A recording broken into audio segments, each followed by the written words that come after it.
The police officer looked at me with pity in his eyes and said, "Mr. Harding, I am sorry, but your daughter took her own life." I looked him dead in the eye and said, "Officer, you have the wrong house. I have only one child, a son named Deshaun, and he is very much alive." The officer shook his head and handed me a plastic bag containing a cheap burner phone and a gold locket. He said, "She had your number saved as Dad. It was the only number in the phone." Down at the county morgue, when that sheet got pulled back, my knees buckled and I nearly hit the floor. This woman was no daughter of mine, yet staring at her lifeless face hollowed me out just as deep as losing my own blood would have. Because she was somebody who should have been in the ground 5 years ago. And that bruise circling her neck told me everything I needed to know. Nobody does that to themselves. Welcome back to Family Revenge Stories, where the deepest wounds and the hardest won truths come from inside the family itself.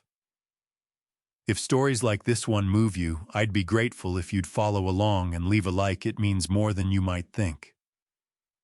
And before we go any further, I want to ask, is this your first time sitting with us here, or have you been on this road for a while? Drop it in the comments. I genuinely love knowing who's in the room.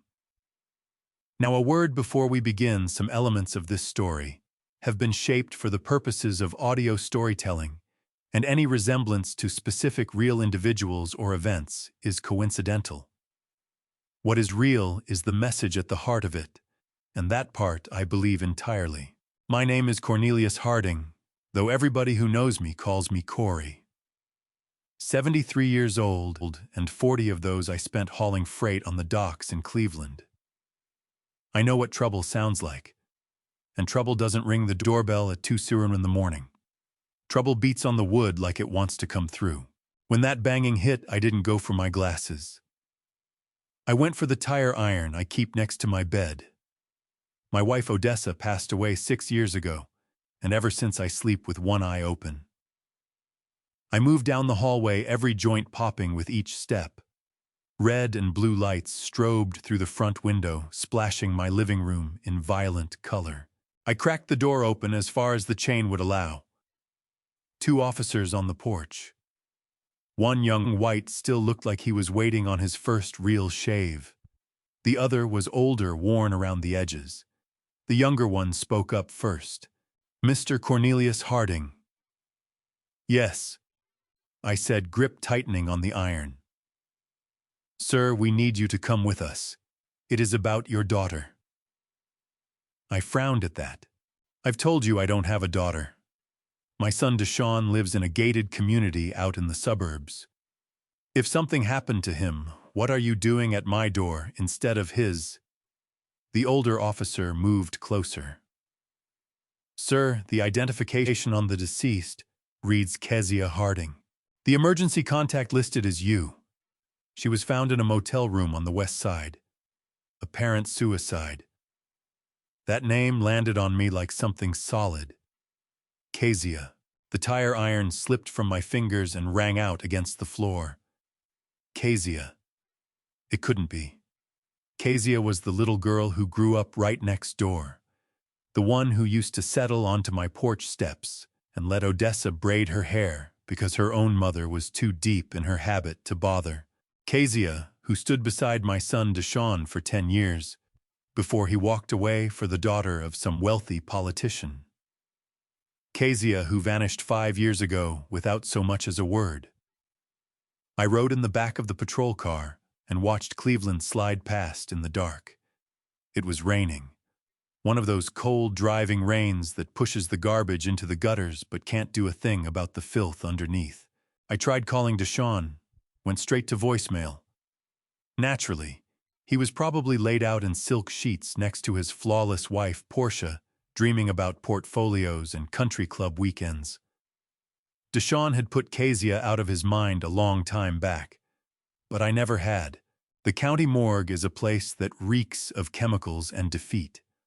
Cold, too, not just the temperature, but something deeper than that. It gets into your bones and stays there. The medical examiner was a short man with heavy glasses who looked like he'd rather be anywhere on Earth but here. He walked me to a table in the middle of the room, eyes on his clipboard. Jane Doe tentatively identified as Kezia Harding. Cause of death appears to be an overdose of sleeping pills. An empty bottle was recovered beside the bed. He reached forward and drew down the zipper of the body bag. That sound cut through the silence like a blade. Then he folded back the sheet. I had to grab the edge of the table to keep from going down. It was her. Really her. She looked older than I'd carried her in my memory. Her face was drawn, hollowed out. The skin that used to glow like polished copper had gone gray and flat. Her hair was cut short and uneven, but it was Kezia. I'd know that face anywhere in the world. She had a small scar just above her left eyebrow from the day she came off the bicycle at 7 years old, and I patched her up because she was too afraid to go home to her mother. "Is this your daughter?" the officer asked quietly. I swallowed hard against the knot in my throat. In every way that actually counts, yes, she is my daughter. I reached out and laid my hand over hers, ice cold. I remembered how warm those hands used to be when she'd carry a cup of coffee out to the porch and sit with me while I talked about the war. She was the only one who ever really listened. Deshaun always said my stories put him to sleep. Kezia would sit with me for hours. "Why did you go, child?" I whispered. "Why did you run?" The medical examiner sighed hard and checked his watch. "Sir, if you've made a positive identification, we can wrap this up. It's an open and shut situation. A user in a cheap motel. Happens every night in this city." Anger flared through me, hot and sharp. "Don't you call her that. She was a good person. She was in that church every single Sunday. She sang in the choir." The examiner just shrugged. "People change. The toxicology report will confirm it." The scene was straightforward. No signs of a struggle. She took the pills and went to sleep. I looked at her again, really looked the way a man looks when it matters. My eyes aren't young, but they're sharp. 40 years reading cargo containers for damage will do that. I notice what other people walk right past. My gaze dropped to her neck. There, just beneath the collar of the thin hospital gown they'd dressed her in, was a mark. Faint, a reddish-purple bruise sitting right across her windpipe, roughly the size of a thumb. "Hold on," I said. "What is that?" I pointed it out. The medical examiner glanced over and waved it off. "Post-mortem lividity, or she bumped something before she lay down. It's nothing." "That is not nothing," I said, my voice climbing. "That is a bruise. Somebody grabbed her by the throat." The young officer stepped in. "Mr. Harding, you're upset. We understand that, but there is no evidence of foul play." The door was locked from the inside. I took one more long look at Kezia's face, and that's when the gold locket the officer had handed me earlier caught my eye, still in the bag on the counter. I picked it up and held it. Cheap metal, but I knew it immediately. I had given it to her for her 16th birthday. She'd cried and told me it was the most beautiful thing anyone had ever given her. She said she'd never take it off because it was a reminder that God was watching over her. Kezia was a believer, a true one, right down to her core. She held that suicide was a mortal sin. She believed that no matter how hard life got, God had a plan.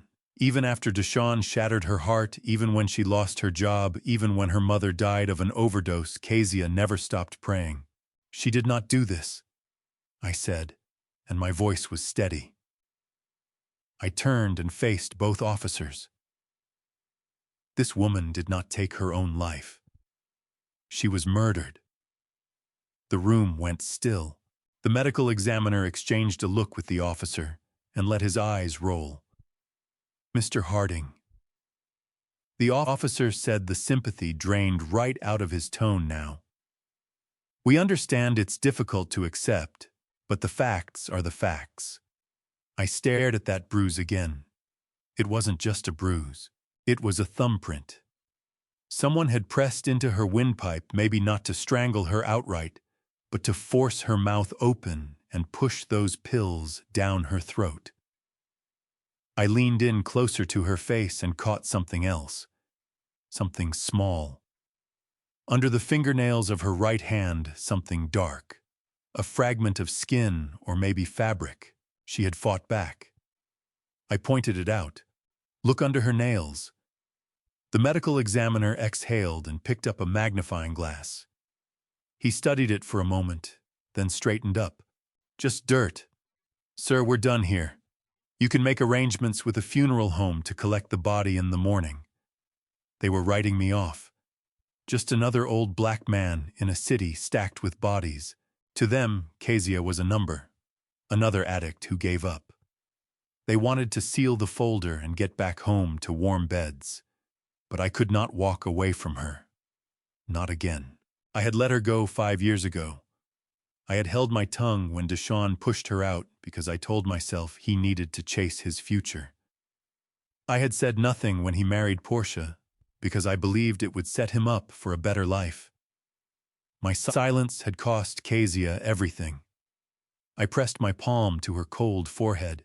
I promise you, child, I whispered.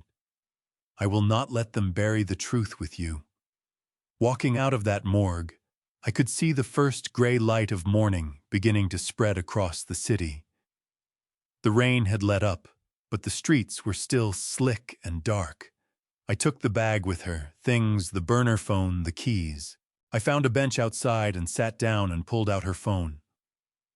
One of those prepaid phones you pick up at a convenience store for $20. The battery was almost gone. I pressed the power button and the screen blinked on.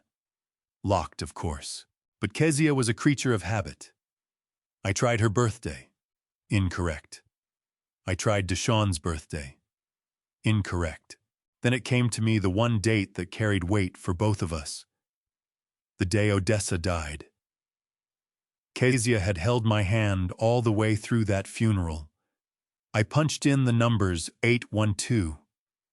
The phone unlocked. My heart was hammering. I went straight to the photos. No selfies, no sunsets, no food shots.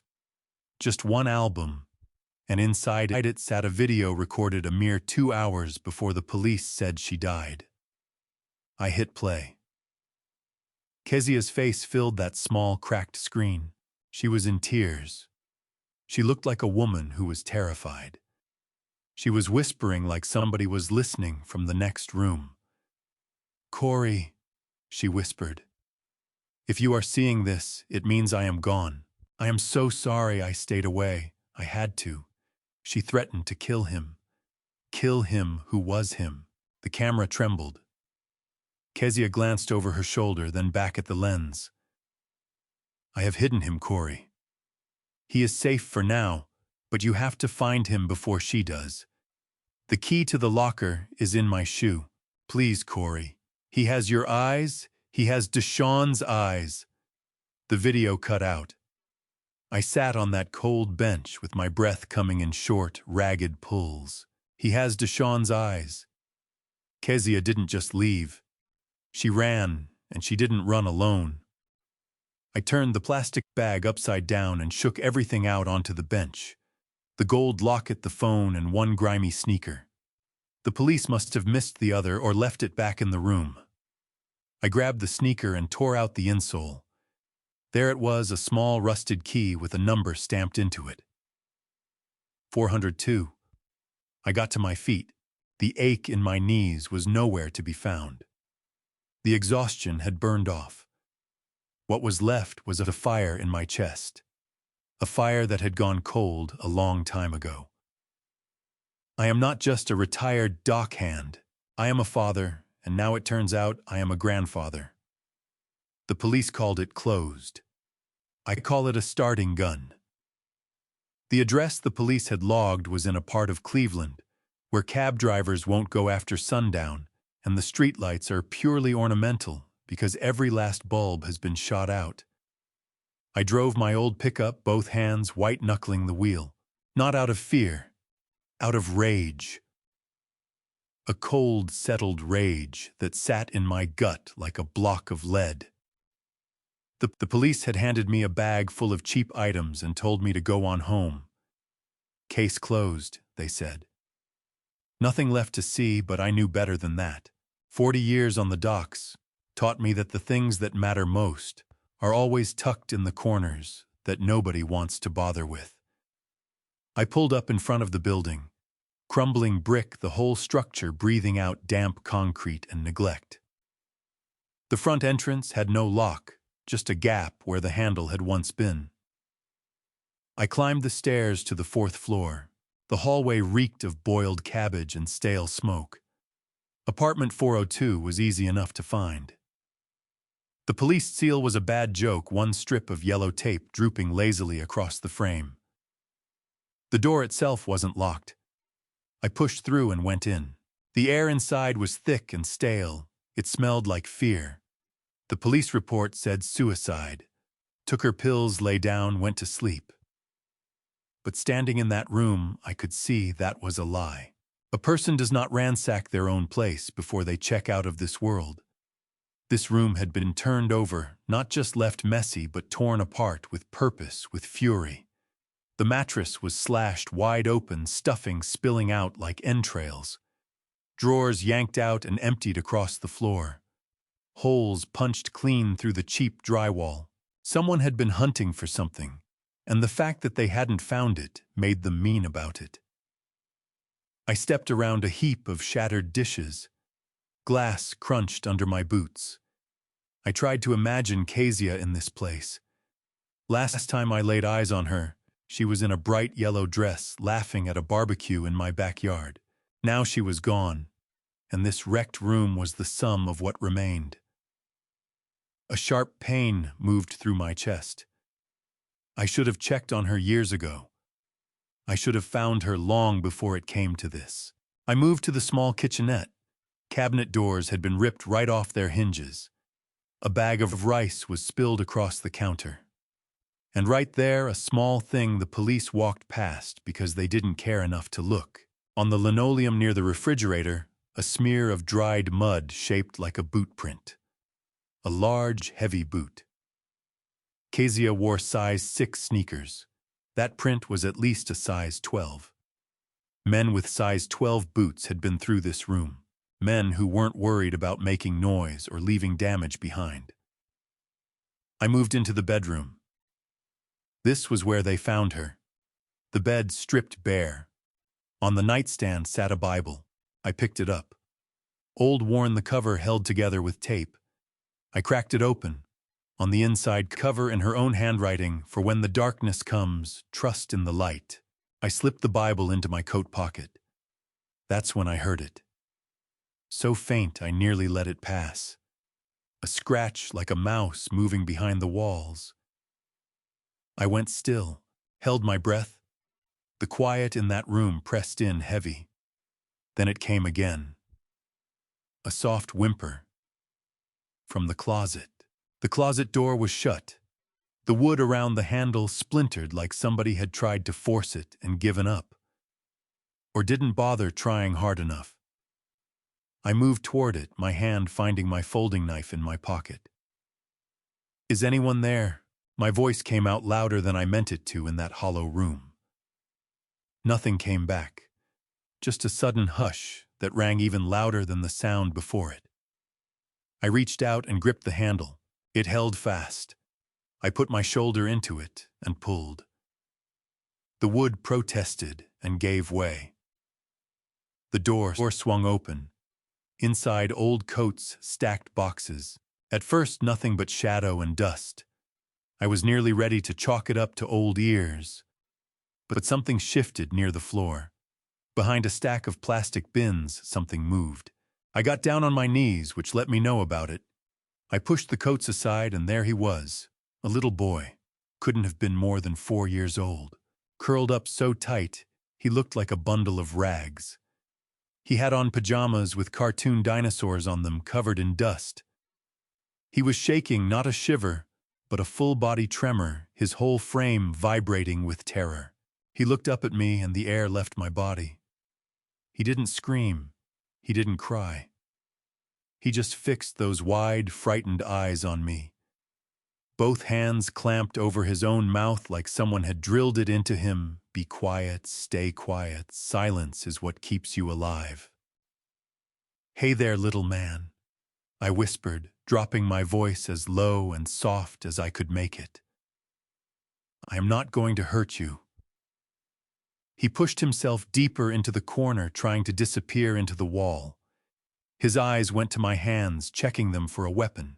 This was a child who had already learned what danger looked like up close. That hit me harder than seeing Kezia on that table. I sat right down on the floor in the dust and kept my distance. I am Corey, I said. I was a friend of Kezia. I knew your mom. When her name reached him, tears welled up in his eyes, but he still didn't make a sound. He raised a shaking finger and pointed toward the bed where his mother had died. Yes, I said, working past the tightness in my throat. I know. I am so sorry. But the bad men are gone now. It is just me. I remembered I had a butterscotch candy in my pocket. I carry them for when my blood sugar dips low. I pulled it out and unwrapped it slowly, letting him see every move, letting him see my hands held nothing to be afraid of. I slid it across the floor to him. He looked at it, then back at me. Hunger beat fear. He snatched it up and put it in his mouth. What is your name, son? I asked.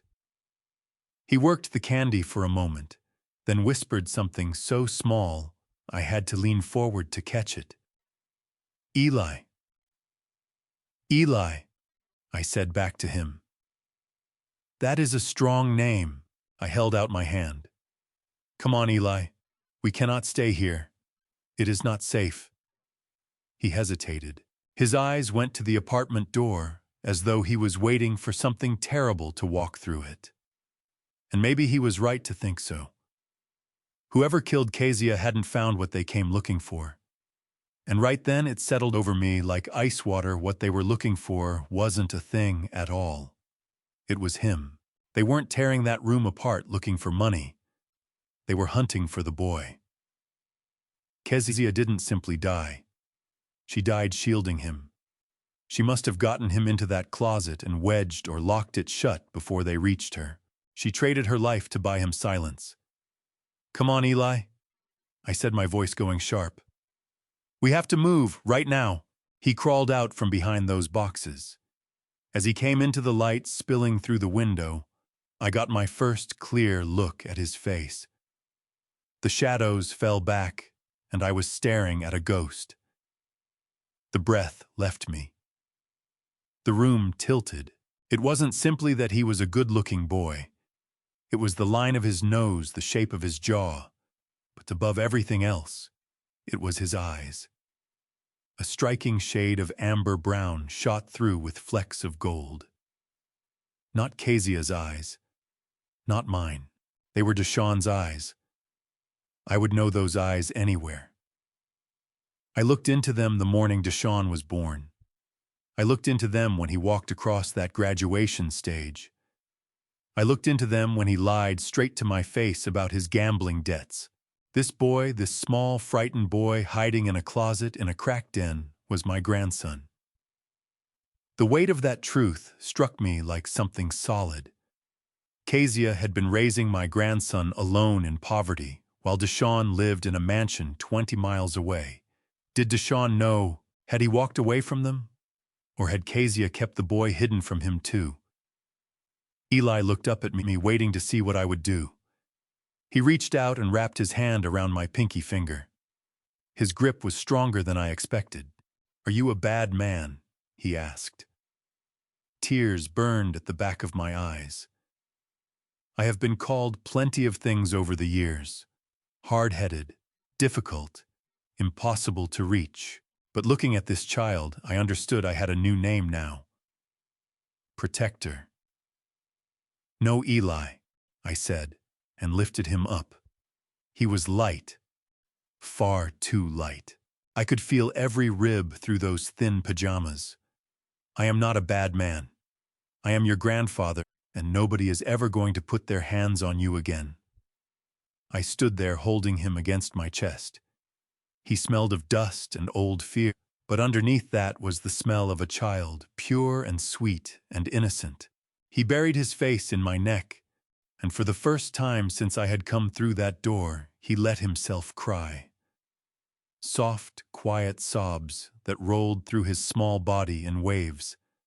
I wrapped my coat around him, covering his face so no one passing in the hall would see him. I walked straight out of that apartment and never looked back. The police called it suicide. The coroner called it an overdose. But I had the truth now. You do not hide a child in a closet when you are planning to end your own life. You hide a child because you can hear the wolves scratching at the door. Kezia was murdered.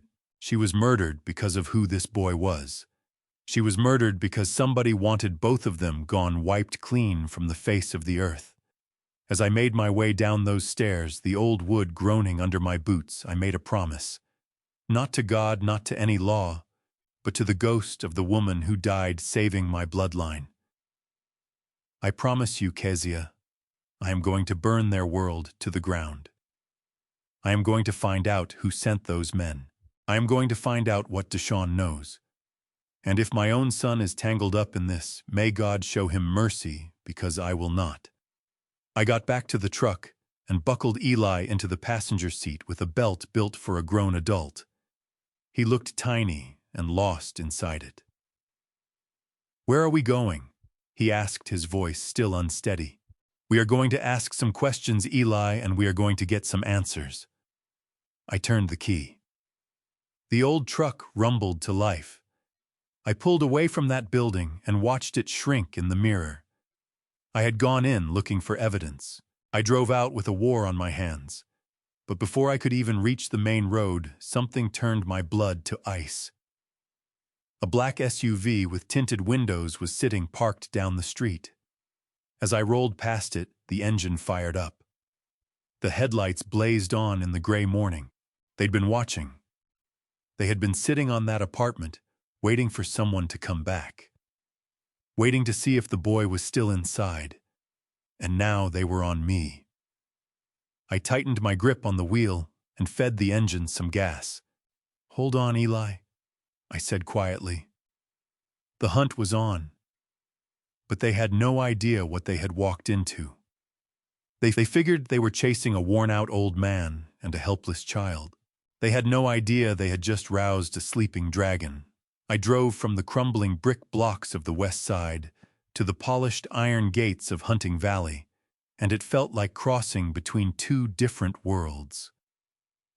I had left little Eli with Rufus, an old army medic I would trust with my life. I told Rufus to keep every door locked and every blind pulled until I came back. I couldn't bring the boy into this place. Not yet. I was walking into the lion's den, and you don't carry a lamb with you when you go to face predators. My son Deshaun lives in a house straight out of a magazine spread. White columns out front, a driveway long enough to land a small aircraft. A place that shouts money but whispers loneliness. The security guard at the gate gave my battered pickup a long look before he reached for the phone, probably checking with the house to confirm whether the old black man in the rusted Ford was actually expected. The gate swung open slowly, like it was doing me a personal favor. I parked beside Deshaun's silver Mercedes. My truck looked like an open wound on that spotless pavement. I took a slow breath. I patted my pocket to confirm the audio recorder I'd picked up at the pawn shop on the way over was still running. I am old. I am not stupid. In a war, words are ammunition, and I planned to collect every round they fired at me. The front door was answered by a housekeeper who looked at me with no warmth at all. She walked me to the main living room, ceilings 20 feet high, the air conditioning cranked low enough to turn the sweat on my back into frost. And there he was. Deshaun stood over by the fireplace.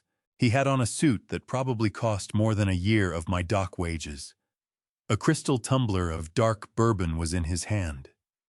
He looked like success. He looked like everything a father is supposed to dream for his son. But when he turned around and I saw his face, I saw the real picture. His eyes were red. His hands had just enough shake to set the ice rattling in his glass. He already knew. Somehow word had reached him. "Dad!" He said, his voice thin and brittle like something about to snap. "What are you doing here? You should have called ahead. Portia is resting. She has a migraine." I stood there in my work boots, leaving faint, dusty prints across his white marble floor. I looked at my son, the boy I taught to ride a bike, the boy I taught to bait a hook. Somewhere down the road, he had misplaced his backbone. "I did not come to see your wife, Deshaun," I said, keeping my voice even and quiet. "I came to tell you about Kezia." At the sound of that name, Deshaun flinched. Small movement like a bee had caught him. He took a long pull from his drink. "Kezia," he said, reaching for casual and missing it completely. "I have not heard that name in years. What about her? Did she ask you for money again?" "Because I told you, Dad, she is just trying to work you." I moved closer to him, close enough to smell the fear coming off him. "She is dead, Deshaun." The glass slipped from his hand. Not in slow motion, like the movies have it. Fast and hard. It struck that marble floor and burst into a spray of glittering shards. The scotch splashed up onto his expensive Italian leather shoes. Deshaun stared down at the broken glass. His mouth came open, but nothing came out. The color drained from his face, leaving something gray and sick in its place. "Dead," he whispered. "Yes," I said. "The police found her in a motel room. They are calling it a suicide." Deshaun looked up at me, and for just a moment I saw real pain move through his eyes. I saw the ghost of the young man who had once loved Kezia before money and ambition corroded him down to nothing. He took a step toward me. "Coincidental," he stammered. "No, no, she would not. She promised me she would stay away. She promised she would keep quiet if I just—" He stopped himself. He understood he had gone too far. "If you just what, Deshaun?" I asked, grinding a shard of broken glass under my boot. "If you just paid her off. If you just threatened her." "I did not threaten her," he said, his voice climbing with panic. "I just needed to protect my family. You don't understand, Dad. Portia." Before he could finish, a voice sliced through the room like a blade. "Deshaun, darling, why is there broken glass on my floor?" I looked up toward the grand staircase. Portia was coming down. She didn't walk. She glided. She had on a silk robe that moved like water. Her blonde hair was drawn back in a flawless tight bun. She looked like an ice queen, cold, beautiful, and deadly. She reached the bottom step and took in the mess on the floor, then turned those eyes on me. Blue eyes with no warmth in them at all, flat and hard like a shark. "Hello, Cornelius," she said. "To what do we owe the pleasure of this intrusion?" I looked at her and felt a chill settle over me. This woman was dangerous. Deshaun was weak, but Portia was something else entirely. She was a senator's daughter. She had grown up understanding that rules were meant for other people. "I came to tell Deshaun that Kezia is dead," I said. Portia didn't blink. She didn't gasp. She didn't put on any performance of shock. She simply crossed to the bar and poured herself a glass of water. "Is she indeed?" Portia said, perfectly even. "Well, I suppose that is tragic in a poetic sort of way." Tragic. I repeated, the heat rising in me. A young woman is dead. A woman who was part of this family long before you ever walked through the door. Portia let out a short laugh, dry and empty of any feeling. Part of this family. Oh, Cornelius, you always were sentimental. She was a mistake from Deshawn's past, a loose end that kept refusing to stay tied. She turned to face the room, settling back against the bar. She looked at Deshawn, who was still staring down at the floor, trembling. "Pull yourself together, Deshawn," she said sharply. "You look pathetic." Then her gaze swung back to me. "So she finally did it," she said. "I had wondered how long it would be. We have been paying her $5,000 a month for 5 years to stay out of sight. I suppose she eventually understood that money can't mend a broken spirit." My fists closed at my sides, my nails pressed into my palms. "You paid her to disappear," I said. "We paid for her silence," Portia corrected without missing a beat. "There is a distinction. Your son has a reputation to protect Cornelius. My father has a reputation. We couldn't afford a drug-addicted ex-girlfriend crawling out of the woodwork every time Deshawn closed a deal." "She was not a drug addict," I said, and my voice rose until it bounced off those high ceilings. "She was a decent woman, and she did not kill herself." Something shifted in Portia's face. The boredom drained away, and something colder and sharper took its place. "Careful, Cornelius," she said quietly. I stepped toward her. "I saw the bruising on her neck," I said. "I saw what was left of that room. Somebody made sure those pills went down her throat. Somebody wanted to close the account for good." Portia set down her glass. She came toward me until barely a foot separated us. She smelled of expensive perfume and something rotten underneath. "Let me offer you some advice, retired Doc Foreman," she said, her voice dropping to just above a whisper. "You are an old man getting by on a pension that barely keeps the heat on. You have a quiet life in front of you. Don't throw it away playing detective." "Is that a threat?" I asked. "That is an education," she said. She smiled, but nothing behind it was warm. "The police have closed the case. The coroner has signed off on the certificate. Kezia is dead. The debt is settled. If you start digging up graves, you just might fall into one yourself." She reached out and plucked a piece of lint from my old canvas jacket. "Go home, Cornelius. Watch your games. Drink your cheap beer. Let Kezia go. It is better for everyone, most of all for you." I looked over at Deshawn. He was watching his wife with naked terror on his face. He wasn't grieving for Kezia anymore. He was afraid of Portia, a prisoner inside his own house. I looked back at her. "You think money can buy everything," I said. "I know it can," she replied. "Come on, now get out of my house before I have security drag you out for trespassing." I turned and headed for the door. I wanted to rip every piece of furniture out of that room. I wanted to pull those white columns down and shred the silk curtains. But I kept my feet moving. At the door I stopped and glanced back over my shoulder. "You missed a spot," I said, nodding toward the broken glass at Deshawn's feet. I stepped out into the heat of the afternoon. The heavy oak door crashed shut behind me. I climbed into my truck and sat there, hands locked on the wheel. I was shaking. Not fear, pure adrenaline from standing that close to something genuinely evil. She had admitted it. She admitted paying Kezia. She admitted wanting her gone. She threatened me to my face. But she made one mistake. One mistake that was going to cost her everything. She never mentioned the boy. She talked about closing accounts. She talked about loose ends. But not one word about a child. That meant one of two things. Either she truly didn't know Eli existed, which seemed nearly impossible given the reach she had, or she knew exactly who he was and believed she had already handled him. She thought the men she'd sent to that apartment had finished the job.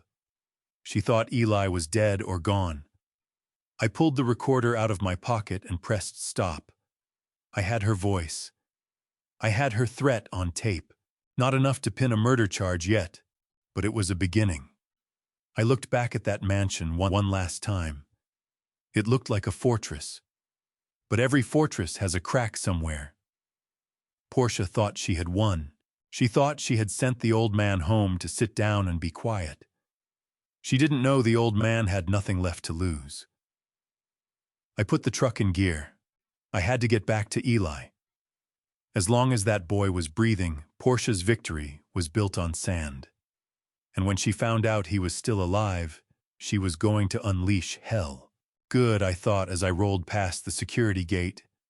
I've been through hell before. I know the terrain. Let them come. For one night I let myself believe the worst was behind us. I brought Eli back to my small house on Quincy Avenue. It is nothing like the mansion Deshawn lives in.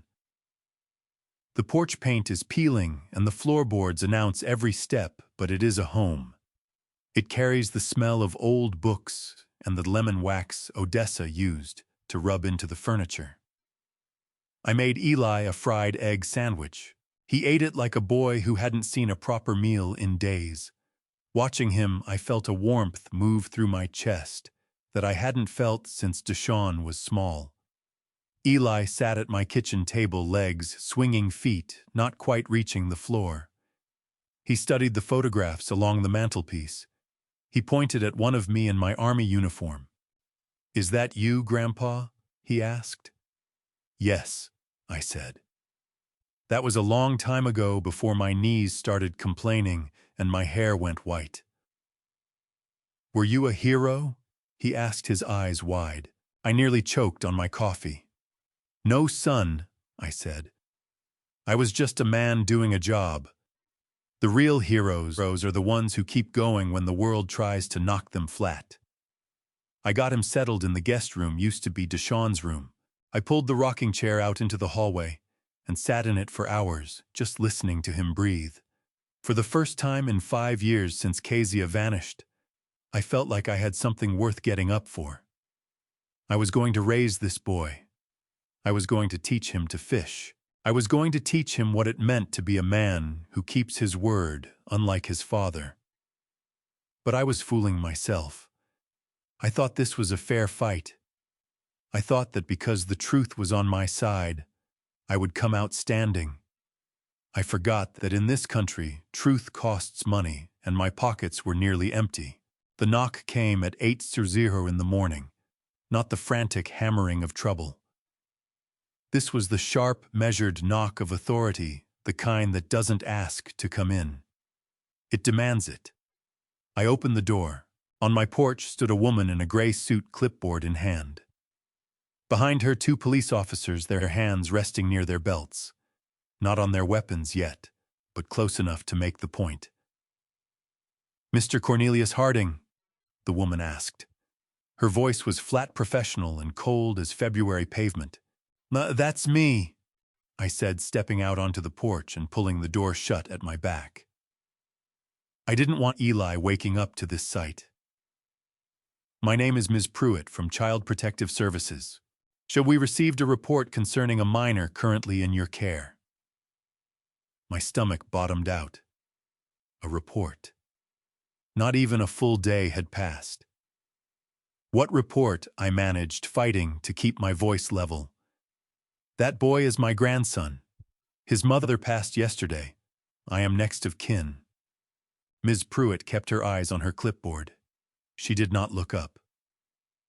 "According to this morning's filing, you have a history of violent outbursts and undiagnosed dementia. The report further states that the home environment is unsanitary and that unsecured firearms are accessible to a child." I laughed. It came out hard and bitter. Violent outbursts, dementia, Portia's words, Portia's lies planted like seeds in poisoned soil. "That is a lie?" I said. "My house is clean. My gun is locked in a safe in the basement and my mind is sharp as a blade. You are being played, lady. Ms. Pruitt finally raised her eyes.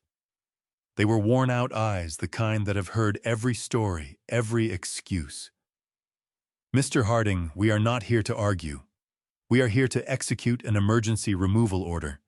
The child must come into protective custody pending a full investigation. Over my dead body, I said. The two officers stepped up. The taller one, buzz-cut jaw like a cinder block, let his hand drift to his taser. Sir, step aside. Don't make this harder than it has to be. And harder. My voice split on the word. You are pulling a grieving child away from the only family he has left. You are feeding him into a system that does not give a damn about him. Who called you? Was it a woman named Portia? Tell me. We cannot disclose the source of the report, Ms. Pruitt said flatly. Now please bring the child out or the officers will come inside. I stood in that doorway. 73 years old. My back aches when rain is coming. My hands tremble when I push them too hard. But standing there, I felt something rise up in me like I could take on the whole world barehanded. I wanted to swing. I wanted to slap that clipboard out of her hands and scream until the street shook with the injustice of it. Then I heard the creak of the door behind me. Grandpa. I turned. Eli was standing there, rubbing sleep from his eyes, clutching the old stuffed rabbit I had found in the closet. He looked at me, then past me at the uniforms and the hard faces, and he started to scream. Not a cry. A shriek, pure terror ripping out of him. He thought the bad men had found him. He thought they had come to do to him what they did to his mother. He threw himself at my leg and locked his arms around it. No, he screamed. No, no, no. Eli, it is okay. I bent down, trying to put my body between him and them. Ms. Pruitt nodded at the officers. Take the child. One of them reached in and wrenched Eli off my leg. Eli kicked, thrashed, bit down on the man's hand. Let him go. I roared, and I grabbed the officer's arm. That was the mistake. A half-second later, I was slammed back into the wall. My head cracked against the siding. The second officer had his taser leveled at my chest. Back off, old man. You want to go to jail for assaulting an officer? I went still. The red dot was sitting right over my heart, jumping with each breath. If I fought, they would cuff me. If they cuffed me, I would be in a cell, while Eli was somewhere alone and terrified. I would be a felon. Portia would win. That was what she wanted. She wanted me swinging. She wanted me to prove every word she had written in that report, the angry, violent man she had described. She needed me to become him. I raised my hands. My whole body was vibrating.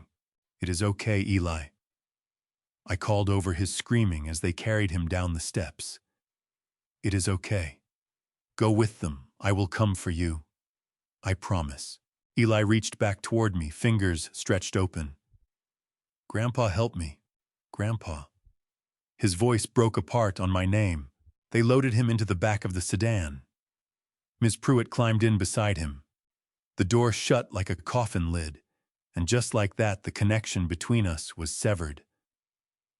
I stood on the porch, chest heaving. The officer holstered his taser. You're lucky we're in a forgiving mood today, he said. Next time you put hands on a cop, you go out in a body bag. Get yourself together, Pops. They climbed into the cruiser and rolled away. I watched the taillights until they dissolved into the street. The silence that settled was total. The house, which had felt warm and alive just a short while before, now felt like a tomb. I sank onto the porch steps and pressed my face into my hands. This is how they do it. This is how they break you. They do not need to burn anything on your lawn anymore. They just pick up the phone. They use the law. They use the system that was built to shield them and grind people like me into dust. Portia did not only want Eli gone. She wanted to humiliate me. She wanted to demonstrate that no matter how hard I pushed her reach, would always exceed mine. One snap of her fingers and the authorities came running to do her bidding. I looked down at my hands. Rough hands. Scarred hands. Hands that had built ships that had held a dying wife, that had just been torn away from a terrified little boy. A tear slid down my cheek. I wiped it off hard. Cry later, I told myself. I got up. My head was pounding where it had hit the wall. Portia figured this was checkmate. She thought losing Eli would hollow me out, that I would sit in this house drinking myself toward the grave, or land in that nursing home she had dangled over me like a threat. But she had forgotten something. You never back a wounded animal into a corner. I went inside, walked to the kitchen. The half-eaten fried egg sandwich was still sitting on the table. I picked up the plate. I did not smash it. I washed it, dried it, put it away. Methodical, calm. I went to the basement, unlocked the safe. It was dusty inside. I lifted out a small metal box. In it was a stack of cash I had been setting aside for my funeral. $5,000. Not enough to retain a high-powered attorney. Not enough to move a judge. But enough to buy information and enough to fill the truck's tank for a long drive. I am done playing by their rules. I tried being the good citizen. I tried trusting the badge. I can see where that road ends. My grandson is in a cage somewhere crying out my name. I took the cash. I took my old army jacket. Ms. Pruitt said there would be an investigation, a hearing. That process takes weeks, months. I do not have months. Eli does not have months. I am going to bring him home, and I am not going to ask anyone's permission to do it. I picked up the phone and dialed a number I had not touched in 20 years. Hello, a graveled voice picked up on the third ring. Rufus, I said. It is Corey. Crionon, a beat of silence. I figured you were dead. Not yet, I said. But I need a favor. I need you to find someone.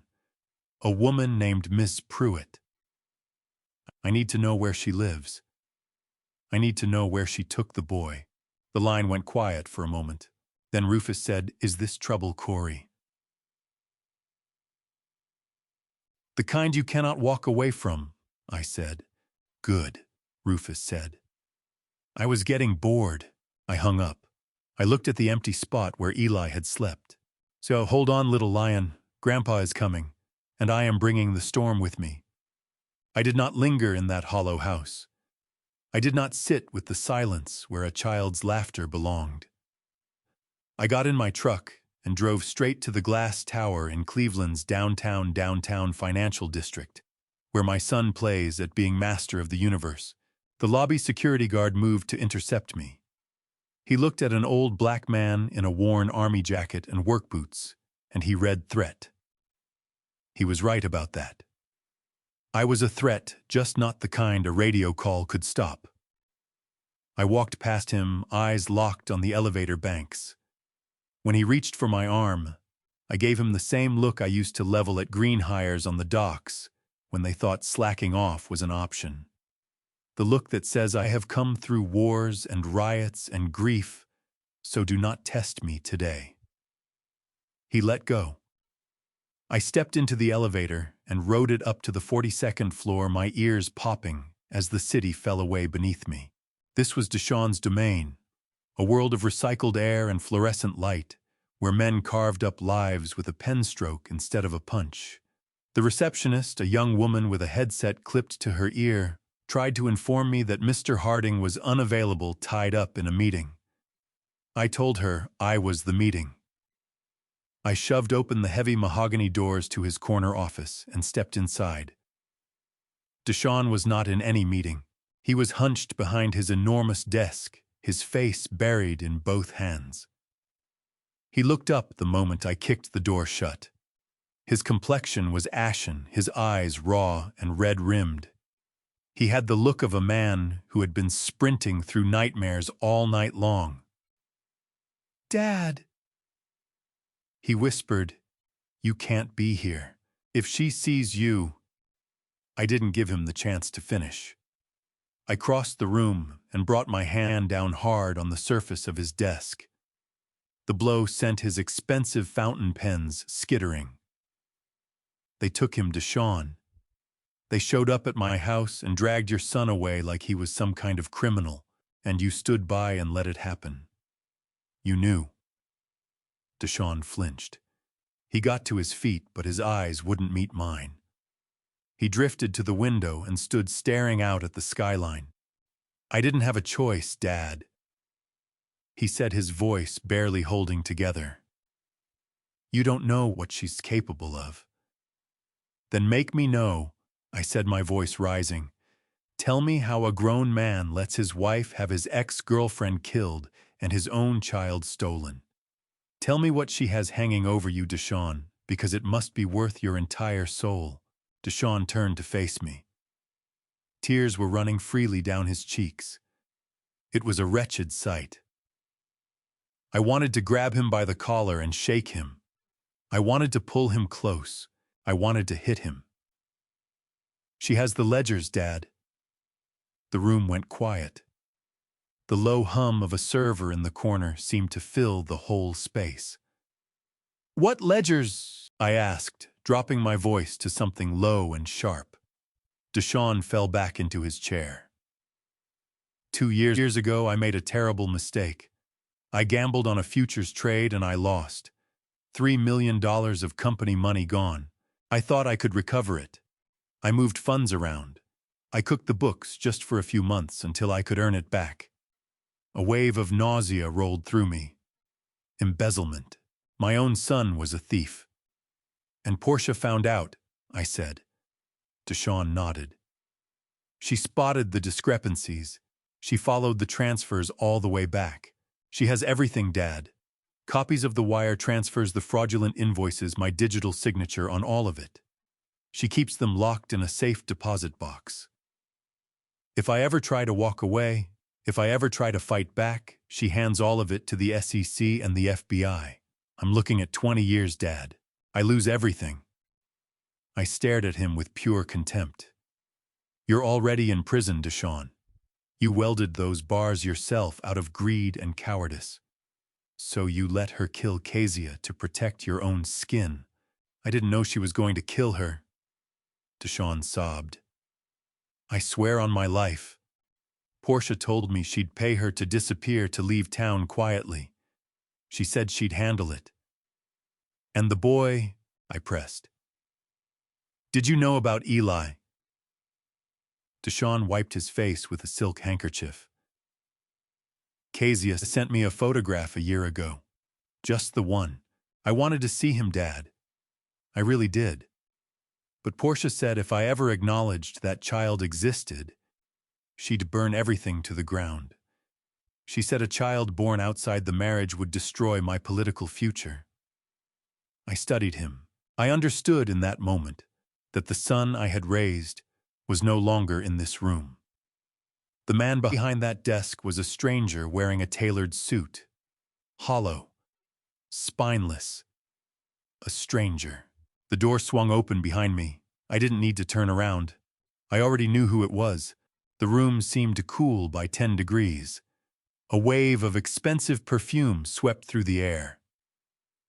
What a touching family moment, Portia said. I turned to face her slowly. She was dressed in a white business suit, immaculate and knife-sharp. A blue folder was tucked in her hand. She moved into the room as though the very air inside it belonged to her. She probably believed it did. Get out of my sight, Portia, I said.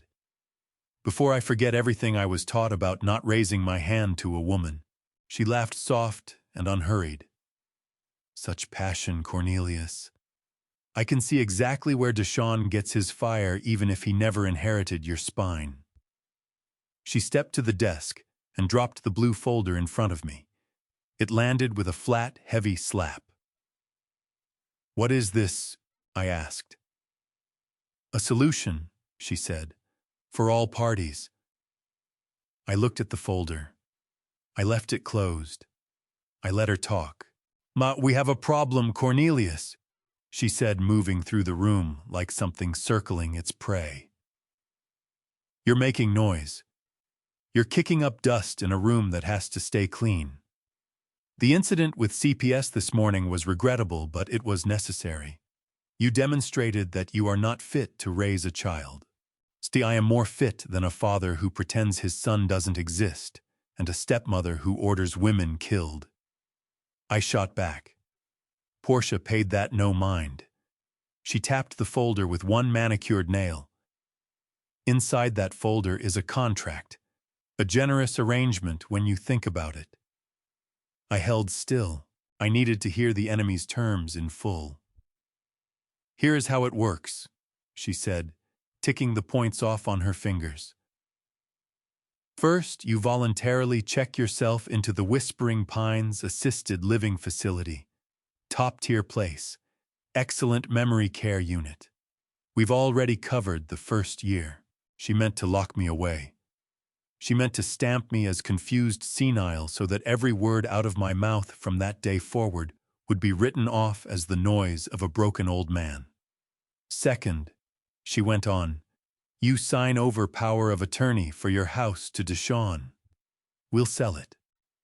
The proceeds go toward your care. She was coming for my home, the house I'd bled 40 years of my life to own, the house where Odessa had drawn her last breath. And third, she said, her gaze locking onto mine like a trap, you sign a non-disclosure agreement. You declare that you never had a daughter named Kezia. You agree that the boy Eli is a distant relation you are no longer capable of looking after. You agree to never speak to the press, to the police, or to anyone else about this family ever again.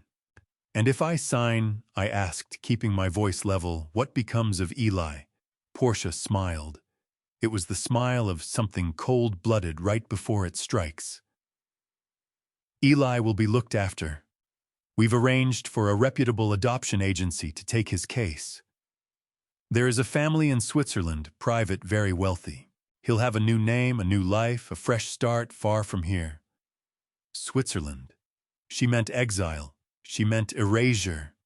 She wanted to ship my grandson to the other side of the world so she would never have to look at his face and see Deshawn's eyes looking back. No, and if I refuse? I asked. Portia stopped moving.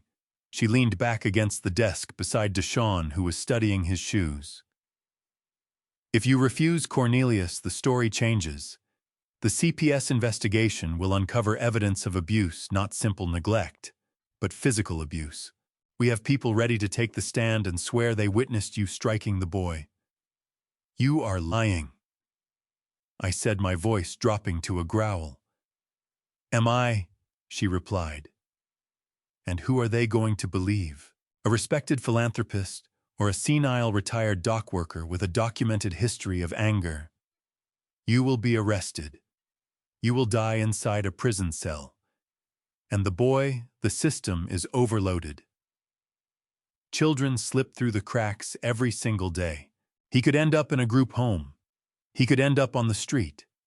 Who can say? She let the silence work for her, let that threat settle into every corner of the room. Sign the papers, Cornelius. Check into the facility. Spend your remaining years in comfort television putting a warm bed. Let us clean this up. I looked over at Deshawn.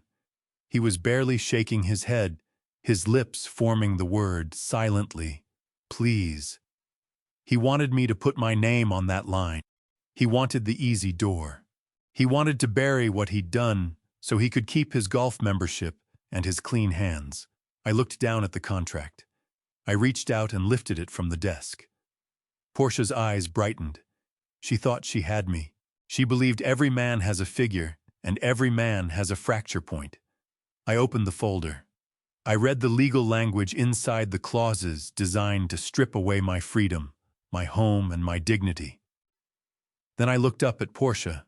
You think you're powerful, I said quietly. You think money and connections make you untouchable. But you're just a bully, Portia, and bullies always overlook one thing. I tore the contract straight down the middle. The sound cut through the room like a gunshot. Portia's smile disappeared. I tore it again and kept tearing until what I held was nothing but scraps. I threw them into her face. "I would rather die on my feet," I said, "than spend one more breath kneeling to a woman like you." My voice didn't rise. It came up from somewhere deep, low, and solid and final. "Take my house. Throw me in a cell. Tell every lie about me you can dream up. But I will never put my name on your papers. And I will never let you sell that boy like he is cargo to be shipped." Portia's face contorted into something ugly, pure, undisguised rage. "You stupid old fool," she hissed. "You just signed your own death warrant." "Maybe so," I said. "But at least I'll die a man, which is more than I can say for him." I pointed at Deshawn. He flinched like I'd thrown something at him. I turned and headed for the door. "You have 24 hours, Cornelius," Portia screamed at my back. "After that, the gloves come off." I paused at the threshold. "Hold on to those gloves," I said, not turning around. "You'll need them to wipe your face when I'm finished with you." I walked out of the office, past the wide-eyed receptionist, into the elevator. My hands were trembling. My heart was driving itself against my ribcage like something trying to break out. I had just declared open war on people who could ruin me with a single phone call. No plan. No backup. $5,000 in my pocket and a fire burning low in my belly. But as the elevator dropped, something shifted inside me. I felt lighter. For 5 years, I had been moving through the world like a ghost with nowhere to haunt. Now I was breathing again. They want to fight dirty, fine by me. I know dirty. I worked those docks when the mob still owned the union halls. I know exactly how to wrestle in the mud. I stepped out of the building and into the noise of the street. Sun was out, but the air felt cold. "I need people around me," I murmured. I can't do this by myself."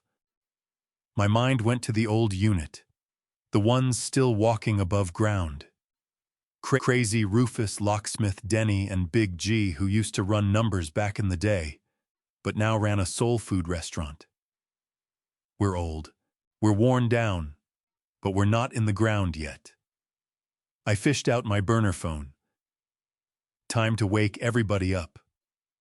I rose the following morning with a plan taking shape. A soldier always has a plan.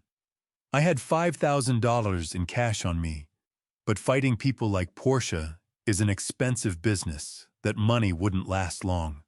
I needed my savings, the retirement fund I had scraped together cent by cent across 40 years of hard labor on the docks. It wasn't a fortune by anyone's measure. Just enough to keep things running and maybe put a private investigator on the trail of wherever they'd taken Eli. I drove to the Euclid Avenue Bank, the same branch where I'd opened my very first account after coming home from Vietnam. The same place where I knew the manager by name and he knew mine. Or so I believed. I stepped up to the teller window. A young woman I'd never laid eyes on before. I slid my card across and asked to make a withdrawal. She typed on her keyboard, then went still. She frowned. She typed again, harder this time, like she could bully the screen into giving her a different answer. "Sir," she said, eyes still down. "There's a problem with your account." "What kind of problem, Cha?" I asked. I had checked the balance just the day before. The money was sitting right there. She picked up the phone and murmured something into it. 2 minutes later, the branch manager appeared. Mr. Gaffney. I had spent an afternoon under the hood of his car 3 summers back, free of charge because he was in the middle of a divorce. He looked at me, but something was off behind his eyes. Guarded. Scared. "Mr. Harding," he said, his voice pulled tight like a wire. "I'm afraid we've had to place a freeze on your assets." "Freeze them," I repeated. My voice carried across the quiet lobby. On whose authority? On the authority of the federal government. Mr. Gaffney said loud enough for the people waiting in line behind me to hear every word. We received a notification this morning regarding suspicious activity, large transfers to offshore accounts. Your accounts have been flagged for potential money laundering. I laughed. It came out as a sharp, involuntary bark. Money laundering, Mr. Gaffney, take a good look at me. I drive a 20-year-old truck. I buy my clothes at the surplus store. Does this look like a man who launders money? It's out of my hands, Corey, he said, using my name, but draining all the warmth from it. You'll need to contact the fraud department. Until that's resolved, you can't touch a single cent. He pushed my debit card back across the counter. He didn't hand it to me. He slid it like it had been contaminated. I scanned the lobby. People were staring. A woman drew her purse tight against her side. An old man gave a slow, disapproving shake of his head. They saw a criminal. Not the man who had lived and worked in this city for 50 years. Portia moves fast. She didn't simply cut off my money. She had me flagged as a felon. She understood I had no way to fight a federal investigation. By the time I cleared my name, Eli would be halfway to Switzerland, and I'd be 6 feet under.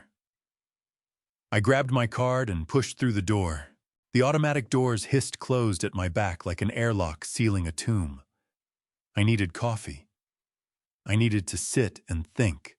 I walked 2 blocks to Hank's Diner, my place. Every Tuesday and Thursday for 10 years, I'd settled into the corner booth and ordered black coffee and 2 eggs over easy. Hank knew what I wanted before I even pulled out the chair. The waitress Dottie always asked after my hip. I pushed the door open. The bell chimed. The place was humming with the morning crowd. Bacon and grease hung thick in the air. I moved toward my booth. There was a cone on the table. Reserved. I looked toward the counter. Hank was there working a rag over a spotless surface. He caught my eye. He looked away. "Hey, Hank," I called out. "Booth's open right." Hank didn't look up. He kept working that rag in tight, anxious circles. "Corey," he said quietly, "you can't eat here today." Everything around me slowed. Conversation in the diner dropped. Forks went quiet against plates. "Excuse me," I said. "We reserve the right to refuse service." Hank delivered the words like someone who had rehearsed them the night before. "Please leave. We don't want trouble." "Trouble," I said, walking up to the counter. "I've been coming through that door since before you owned this place." "What's happening, Hank?" Hank finally raised his eyes. His face had gone red. "It's all over the neighborhood, Corey. The flyers, the posts online." "What posts?" I demanded. Dottie, the waitress, stepped forward. Her eyes were brimming. She held out her phone toward me. "Look," she said softly. I took it. It was a community watch page on social media. There was a photograph of me, a mugshot from 40 years ago, the time I was arrested at a protest that turned violent. Below it, in bold red letters, the caption read, "Warning local resident Cornelius Harding under investigation for child endangerment and abuse.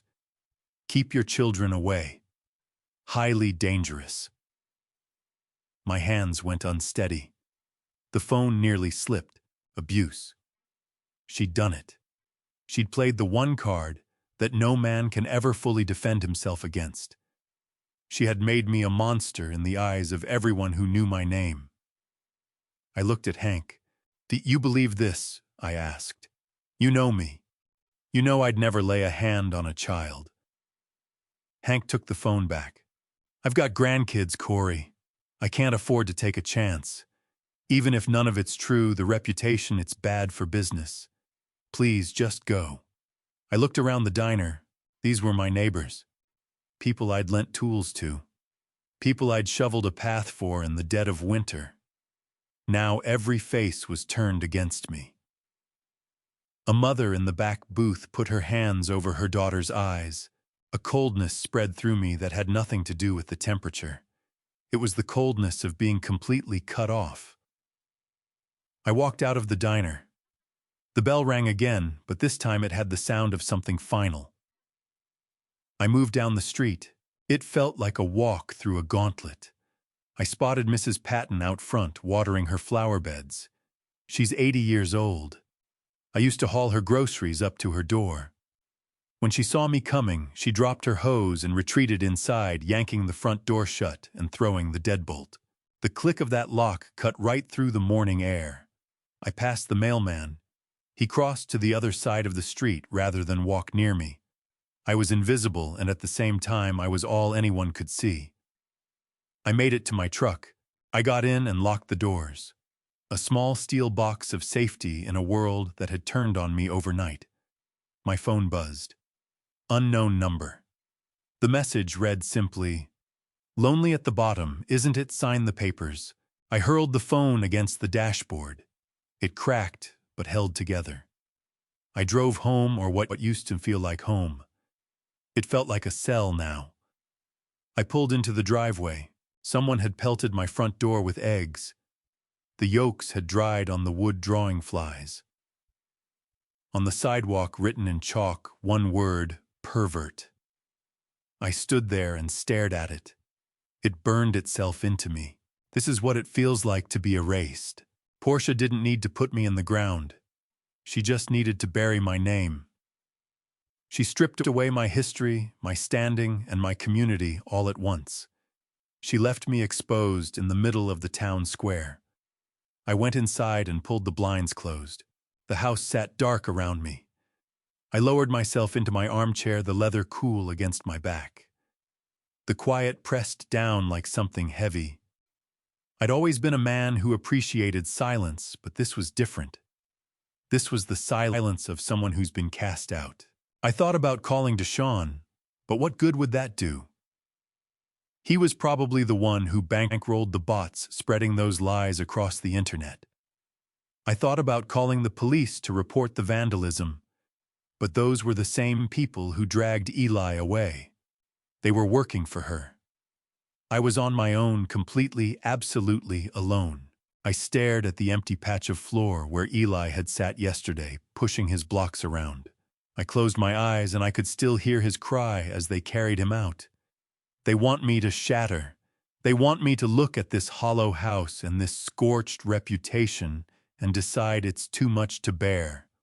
They want me to crawl into that nursing home and disappear.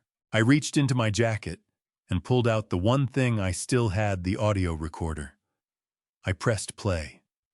I let Portia's voice fill the room, arrogant, certain, cold as iron. "You are an old man living on a pension. Forget Kezia ever existed." I played it again and again. I let her voice inhabit the empty space. I let her contempt pour fuel on whatever was still burning inside me. She made a mistake, a tactical one. She isolated me. She cut my ties to every familiar thing. She took away my distractions. She took away my comfort. But when you strip everything from a man, you leave him with nothing left to lose. And a man with nothing to lose is the most dangerous thing walking on God's green earth. I got up. I went to the kitchen and found a bucket and some soapy water. I carried it outside. I started working the eggs off the front door, scrubbing until the skin on my knuckles split open. Then I took the garden hose and washed the chalk off the sidewalk word by word. Mrs. Patton watched me from behind her curtain. I could see the fabric shift. I didn't look away. I held my gaze on her window until she let the curtain drop. "I am not going anywhere," I said, barely above a whisper. I went back inside. I packed a bag, not clothes, tools. If the bank is closed to me, I'll work in cash. If the law won't help me, I'll work through the streets. If my old friends won't stand with me, I'll find others. The kind who don't give a damn about reputation. The kind who operate in the shadows, where Portia is afraid to set foot. I am Corey Harding. I made it through the jungle in '68. I made it through the riots in '92. I outlasted the death of my wife. I will outlast this too. And when I come back, I won't be coming back as a neighbor or a friend. I'll be coming back as a reckoning. Rufus's workshop is not the kind of place that shows up in any tourist guide. It's down in the basement of a television repair shop that folded 10 years ago, yet somehow the lights have never gone out. Rufus was our unit's communications officer back in '68. The man could resurrect a broken radio using nothing but a strip of copper wire and a stick of gum with mortar rounds coming down all around him. These days he fixes different things the kind people need kept quiet. I went down the concrete steps. The air tasted of ozone and old cigar smoke. I knocked 3 times in the rhythm that only the men from the unit ever knew. The slot in the steel door scraped open. A pair of dark eyes appeared behind thick glasses. Corey. The voice came out rough and low. You look like something the cat dragged in twice. Feel like it too, Rufus, I said. Open the door. The bolt drew back with a heavy clank. I stepped inside. The room was a tangle of wires, monitors, and humming computer towers stacked like a city skyline. Rufus sat in his wheelchair, a permanent reminder of shrapnel that never came out right. He turned to face me. I heard about the boy, Rufus said. Word moves fast on the wire. They took him, I said, settling onto a plastic crate. And they froze my accounts and torched my name in this neighborhood.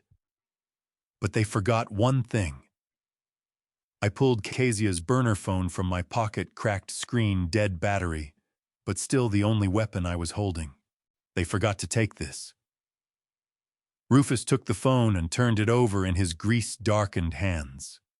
Cheap, prepaid, throwaway tech. What do you think's on here, Corey? The truth, I said. Or enough of it to start a fire. Rufus wheeled himself to his main desk.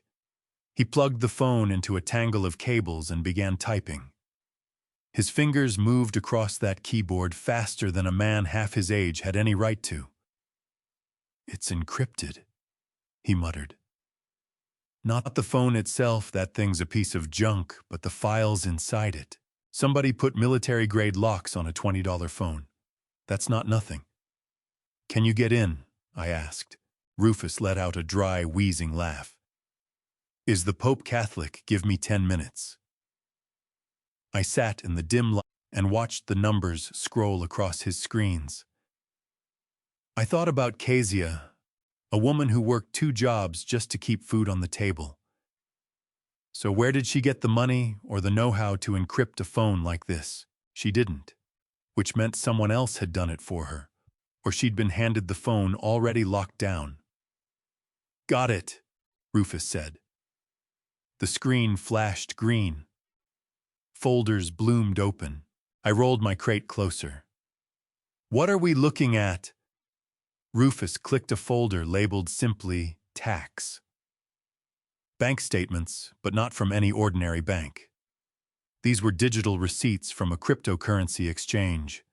Monthly transfers. Look at these amounts, Rufus whistled. $5,000, $5,000, $10,000. Corey, this woman was drawing a salary. Who was cutting those checks? I asked the question, though I already had an answer forming in the back of my mind. Rufus traced the digital trail. Routed through shell companies, a holding firm in Delaware, and LLC in Panama. But look at where it originates. It all traces back to a private trust. The V&M Foundation. Portia and Deshawn, I whispered. So Portia had been telling the truth about at least one thing. She was paying Kezia. But why would anyone pay an ex-girlfriend $10,000 a month just to stay out of sight? That's hush money, but hush money covering what? Nah, check the emails, I said. Rufus opened the next folder. Hundreds of messages, but they hadn't come from Deshawn. Every one of them was from Portia. I started reading. My blood went cold. Payment sent.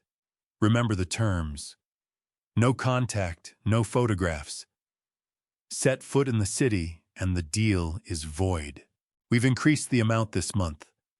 Buy the boy something nice. Just keep him out of sight. She wasn't just buying Kezia's silence. She was managing her, keeping her on a leash. Then I saw it. An email with an attachment sent 3 years ago. The subject line read simply, "The problem." "Open that one," I said. Rufus clicked it. A PDF loaded on the screen. A legal document, a divorce decree. I leaned in close and squinted. It was a filing for the dissolution of marriage between Deshawn Harding and Kezia Harding. "Hold on," Rufus said. "I thought you told me they were just together dating." "So did I said. My heart started hammering. Deshawn had told me they split up. He never once mentioned they'd been married. I looked down at the bottom of the document. There was Deshawn's signature unsteady, but his. The line for Kezia's signature was blank, and stamped across the face of the document in red ink, "Rejected by court filing incomplete." I stared at the screen. The room seemed to tilt. They never finalized the divorce. I looked at Rufus. He looked back at me, his jaw loose. "Corey," he said quietly. "If that filing was rejected, that means they are still legally married." "Yes," I said. My voice came out like it belonged to someone else. Kezia was his wife, his legal wife. And that means Rufus continued finishing the calculation I'd already run in my own head. That means his marriage to Portia is a fraud. It's void. It's bigamy. I leaned back on the crate. The weight of it landed on my chest like something dropped from a great height. Deshawn is a bigamist. In the eyes of the law, he is still married to Kezia. When he stood up at that lavish ceremony with senators and governors watching every word of it was a performance. It was a crime. "But why does it matter this much?" I asked. "Why bleed millions of dollars to keep it buried? Why not just file for divorce quietly and be done with it?" Rufus went back to the keyboard. He pulled up a news article from 5 years ago, something about Portia's father, the senator. Senator Langley establishes billion-dollar family trust. Strict morality clause included for all beneficiaries. Rufus read the fine print aloud. "Corey, look at this. The trust stipulates that any beneficiary who engages in scandalous behavior, including criminal acts or illegitimate marriages, is automatically disinherited, and the spouse of said beneficiary receives nothing." Now I understood. I finally grasped what lived behind Deshawn's fear and the savagery of Portia's moves. This was never just about reputation. It was about money, hundreds of millions of dollars. If it came out that Deshawn was a bigamist, Portia would forfeit her inheritance.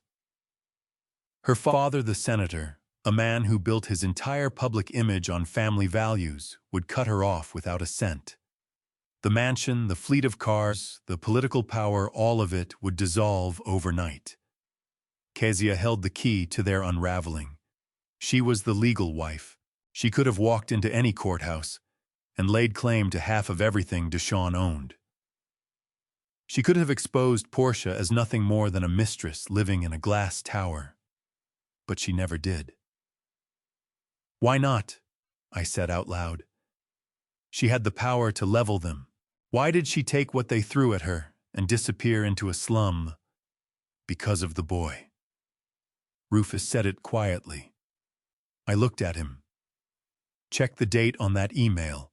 Rufus pointed at the screen. "It was sent 1 month after Eli was born. They threatened him." I said it as the full horror of it settled into my bones. They told her that if she tried to claim her rightful place as the wife, the boy would suffer. So she took the money. She accepted the deal. She lived in poverty and shame to keep her son alive. And now she is dead, I said, because the boy was getting older, because maybe he was starting to look too much like Deshawn, because maybe Kezia tried to renegotiate. Or maybe Rufus said grimly, maybe they decided it was cheaper to bury a widow than to keep paying a wife. I felt a tear track down my face. I wiped it off. Kezia was a hero. She gave up her dignity, her freedom, and finally her life to shield my grandson. And Deshawn knew all of it. He knew he was still legally bound to her. He stood at that altar beside Portia and lied to God and every person in that room. I pushed myself to my feet. A surge of energy moved through me that made my hands tremble. Print it, I said. Print every page. Rufus hit the button. The printer ground to life, feeding out sheets of evidence one by one. This is it, Corey, Rufus said, pressing the warm stack of pages into my hands. This is the silver bullet. But watch yourself. If they were willing to kill Kezia over this secret, what do you think they'll do to you? I folded the pages and tucked them inside my jacket right against my chest. Let them come, I said. They think they're playing chess, but I just knocked the whole board over. I have real leverage now. I'm not just a grandfather fighting for a little boy. I'm the father-in-law of the legal wife.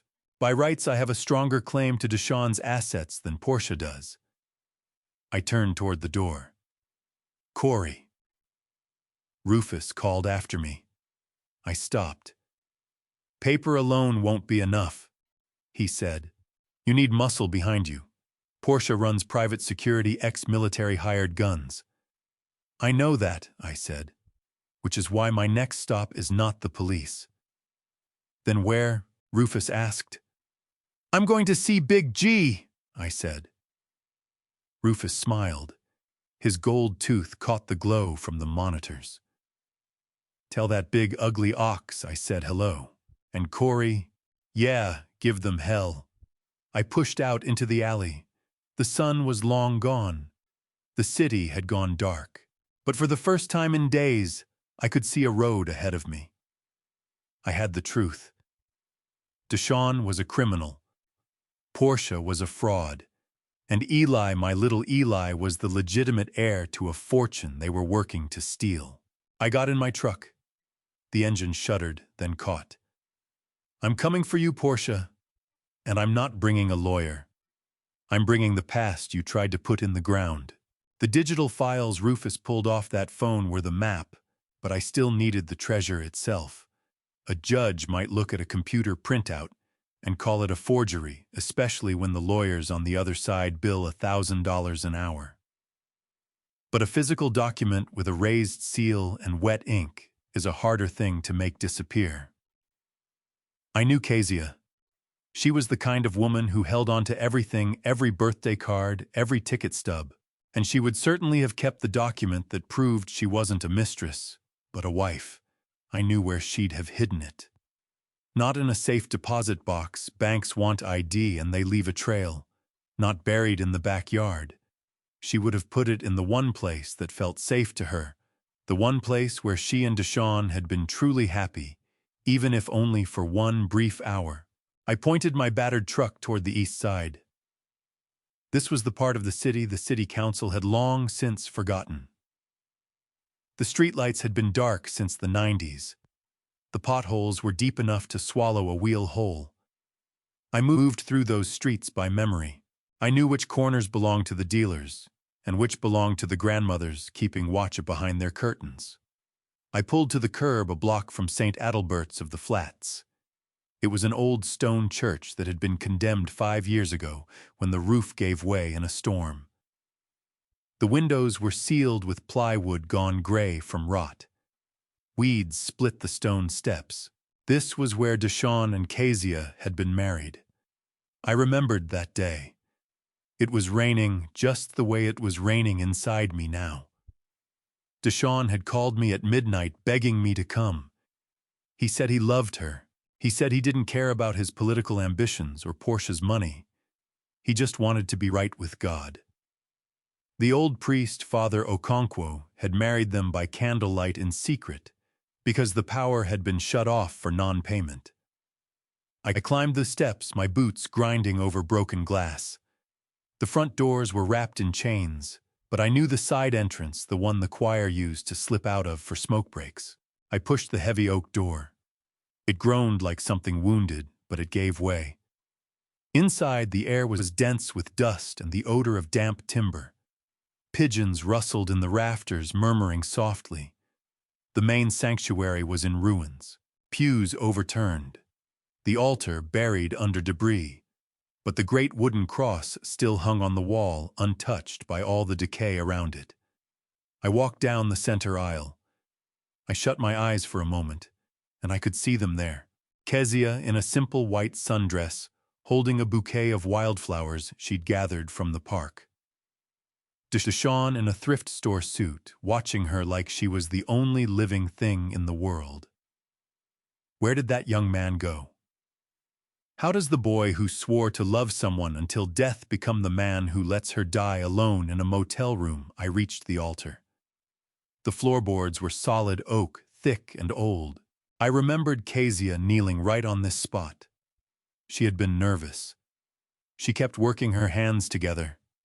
At one point, her rosary had slipped from her fingers and fallen through the cracks between the boards. Deshawn had laughed and said they'd come back for it. They never did. I went down on one knee. My joints cracked in the stillness. I drew a crowbar from my coat and wedged it into the gap where they had knelt. The wood shrieked as I bore down. I put my weight behind it. The board snapped free. I aimed my flashlight into the opening below. Down there, threaded through cobwebs, was a plastic rosary, and beside it, wrapped in 3 layers of heavy-duty freezer bags, was a metal tin, an old tobacco tin. I reached in and brought it up. My hands were shaking. I brushed the dust from the lid. It was rusted closed. I worked the edge of the crowbar under the rim and popped it open. Inside was a stack of photographs. Pictures of baby Eli. Pictures of Deshawn cradling the infant. And at the bottom, a folded document. I opened it with care. The paper was dry and stiff. Certificate of Holy Matrimony. Signed by Deshawn Harding and Kezia Dupree. Witnessed by Cornelius Harding. I ran my thumb over my own signature. I remembered the pen in my hand that night. I remembered thinking that maybe, just maybe, love would be powerful enough to save my son. I was wrong about that. But this paper was going to save his son. I tucked the document into my inside pocket and zipped it shut. A wave of triumph moved through me. I had the smoking gun. I stood and turned to walk out. That's when I heard it. The crunch of tires moving slowly over gravel outside. Slow. Deliberate. I went still. I crossed to the boarded-up window and pressed my eye to a gap in the plywood. A black SUV was sitting at the curb, idling directly behind my truck. Brand new, the paint gleaming under the street lamps. Windows tinted so dark they looked like oil. The doors opened. 3 men stepped out. Big, tactical pants, black windbreakers. These were not street corner boys. They moved with discipline, checking angles, covering ground. Mercenaries. Porsche's private security. She must have put a tracker on my truck.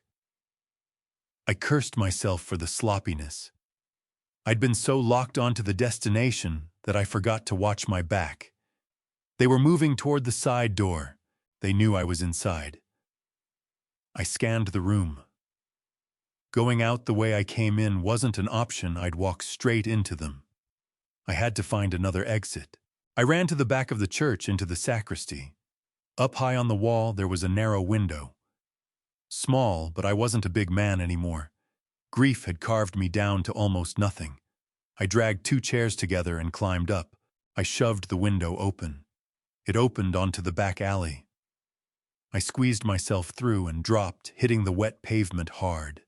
The landing drove pain through my shoulder and down my arm, but I couldn't afford to stop for it. I ran hard toward my truck. The men were at the side door. They heard me hit the ground. One of them called out, "He's in the alley." I reached the truck and clawed for my keys. Sweat had made my hands nearly useless. I forced the key into the ignition and twisted. The engine sputtered. "Come on, old girl," I breathed. "Don't quit on me now." The engine caught and turned over just as the first man came around the corner. His hand went inside his jacket, a gun. I threw the truck into gear and punched the gas. The tires shrieked against the wet asphalt before they bit and grabbed. The truck fishtailed wide, then launched forward. I saw him raise the weapon. He didn't shoot. They needed that document, not a corpse in the street. Not yet.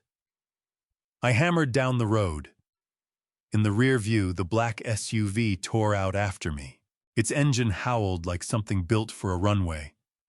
It was quicker than me. It outweighed me. On any straight road, they'd be on me in 30 seconds. But this wasn't a highway. This was the Bottoms, my neighborhood. I threw a hard left onto 9th Street, cutting so tight I clipped a trash can and sent garbage spraying across the road. The SUV followed, swinging wide through the turn and swiping a parked car, but it barely lost a step. The grill kept growing in my mirror. They were setting up for a PIT maneuver, a spin-out. I had to think the way I did on the docks. When you're moving heavy containers, you don't fight the weight. You use the space. You drive the big machines into tight spots where their size becomes a trap. I knew every inch of this neighborhood. 2 blocks ahead sat an old railway underpass. The city had talked about repaving around it for years, but never did. The clearance was brutally low. My old Ford F-150 stock suspension would scrape through with maybe 2 inches to breathe. The SUV was a lifted, customized Escalade with a roof rack bolted on top. I mashed the accelerator to the floor. The truck trembled as the needle climbed to 60 on that narrow residential street. The SUV was kissing my bumper. I could make out the driver's face in the mirror, sunglasses. At night, I aimed dead center at the underpass. It sat there like an open black mouth ready to take us both in. Above the entrance, a sign read, "Clearance 6F10 in." I didn't lift my foot. I gritted my teeth and pulled my shoulders in as if I could shrink the truck through sheer will. "Hold on!" I yelled to nobody. My truck swallowed the tunnel hole. The roof antenna dragged across the concrete overhead, with a shriek of metal on stone throwing a shower of sparks down behind me. It was a close thing. The cabin felt like it was being squeezed, but I came out the other side. The SUV driver saw the trap a moment too late. He stood on the brakes.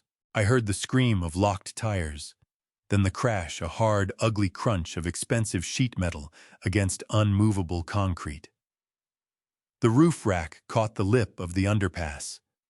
The whole vehicle lurched front end, pitching up off the ground before slamming back down, wedged in like a cork jammed into a bottle.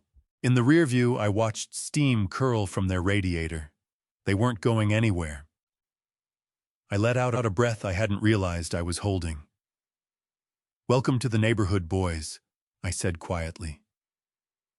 I eased off the gas and turned onto a side street, melting into the tangle of the projects, safe for the moment. But my hands wouldn't stop shaking on the wheel. They knew where I'd been. They knew what I was driving. Going back to Rufus's wasn't possible. Going home wasn't possible either. I pulled over under a dead streetlight and went through the truck inch by inch. I found the tracker wedged under the passenger seat, a small black magnetic disc blinking with a faint red light. I turned it over in my palm, a piece of technology worth more than the whole truck deployed to run me down like something to be hunted. Across the street, a city bus was rolling up to the stop. The crosstown line headed for the airport. I jogged over and pressed the tracker up under its rear bumper just as the doors hissed shut. "Enjoy the ride to the airport, fellas," I whispered. Then I climbed back into my truck. My hand went to the pocket where the marriage certificate rested against my chest. It felt hot like a live coal pressed to my ribs. I had the proof. I had something to bargain with. But the game had shifted underneath me. This wasn't about scaring me off anymore. They'd sent people with guns. That meant desperation. And desperate people leave openings. I had to make my next move matter. I needed to get Eli back. And there was only one way to do that: walk straight into the lion's den. I needed to crash a party.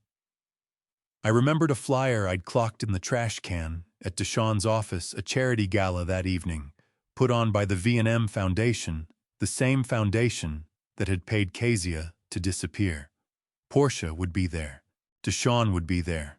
Her father, the senator, would be there. Black tie.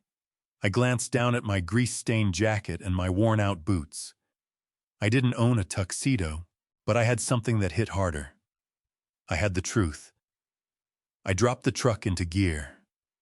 "I'm coming for you, Portia, and I'm bringing the one guest you forgot to put on the list, Justice." I drove to the old pier down by the lakefront shipyard, the place where I first taught Deshawn how to fish when he was 6 years old. Back then, he couldn't bring himself to put the worm on the hook. He'd cry when we pulled in a perch because he felt bad for the fish. I used to tell him a man does what he has to do to feed his family. Now I stood there looking at the dark water churning against the pylons, and I found myself wondering whether I'd handed him the wrong map. Maybe I taught him how to get through, but I never showed him how to actually live. My shoulder was still burning from the drop at the church. My truck was tucked out of sight behind a wall of rusted shipping containers. I sat on the hood and waited. I'd called Deshawn from the burner phone, told him I was holding the one thing that could pull him back from the edge.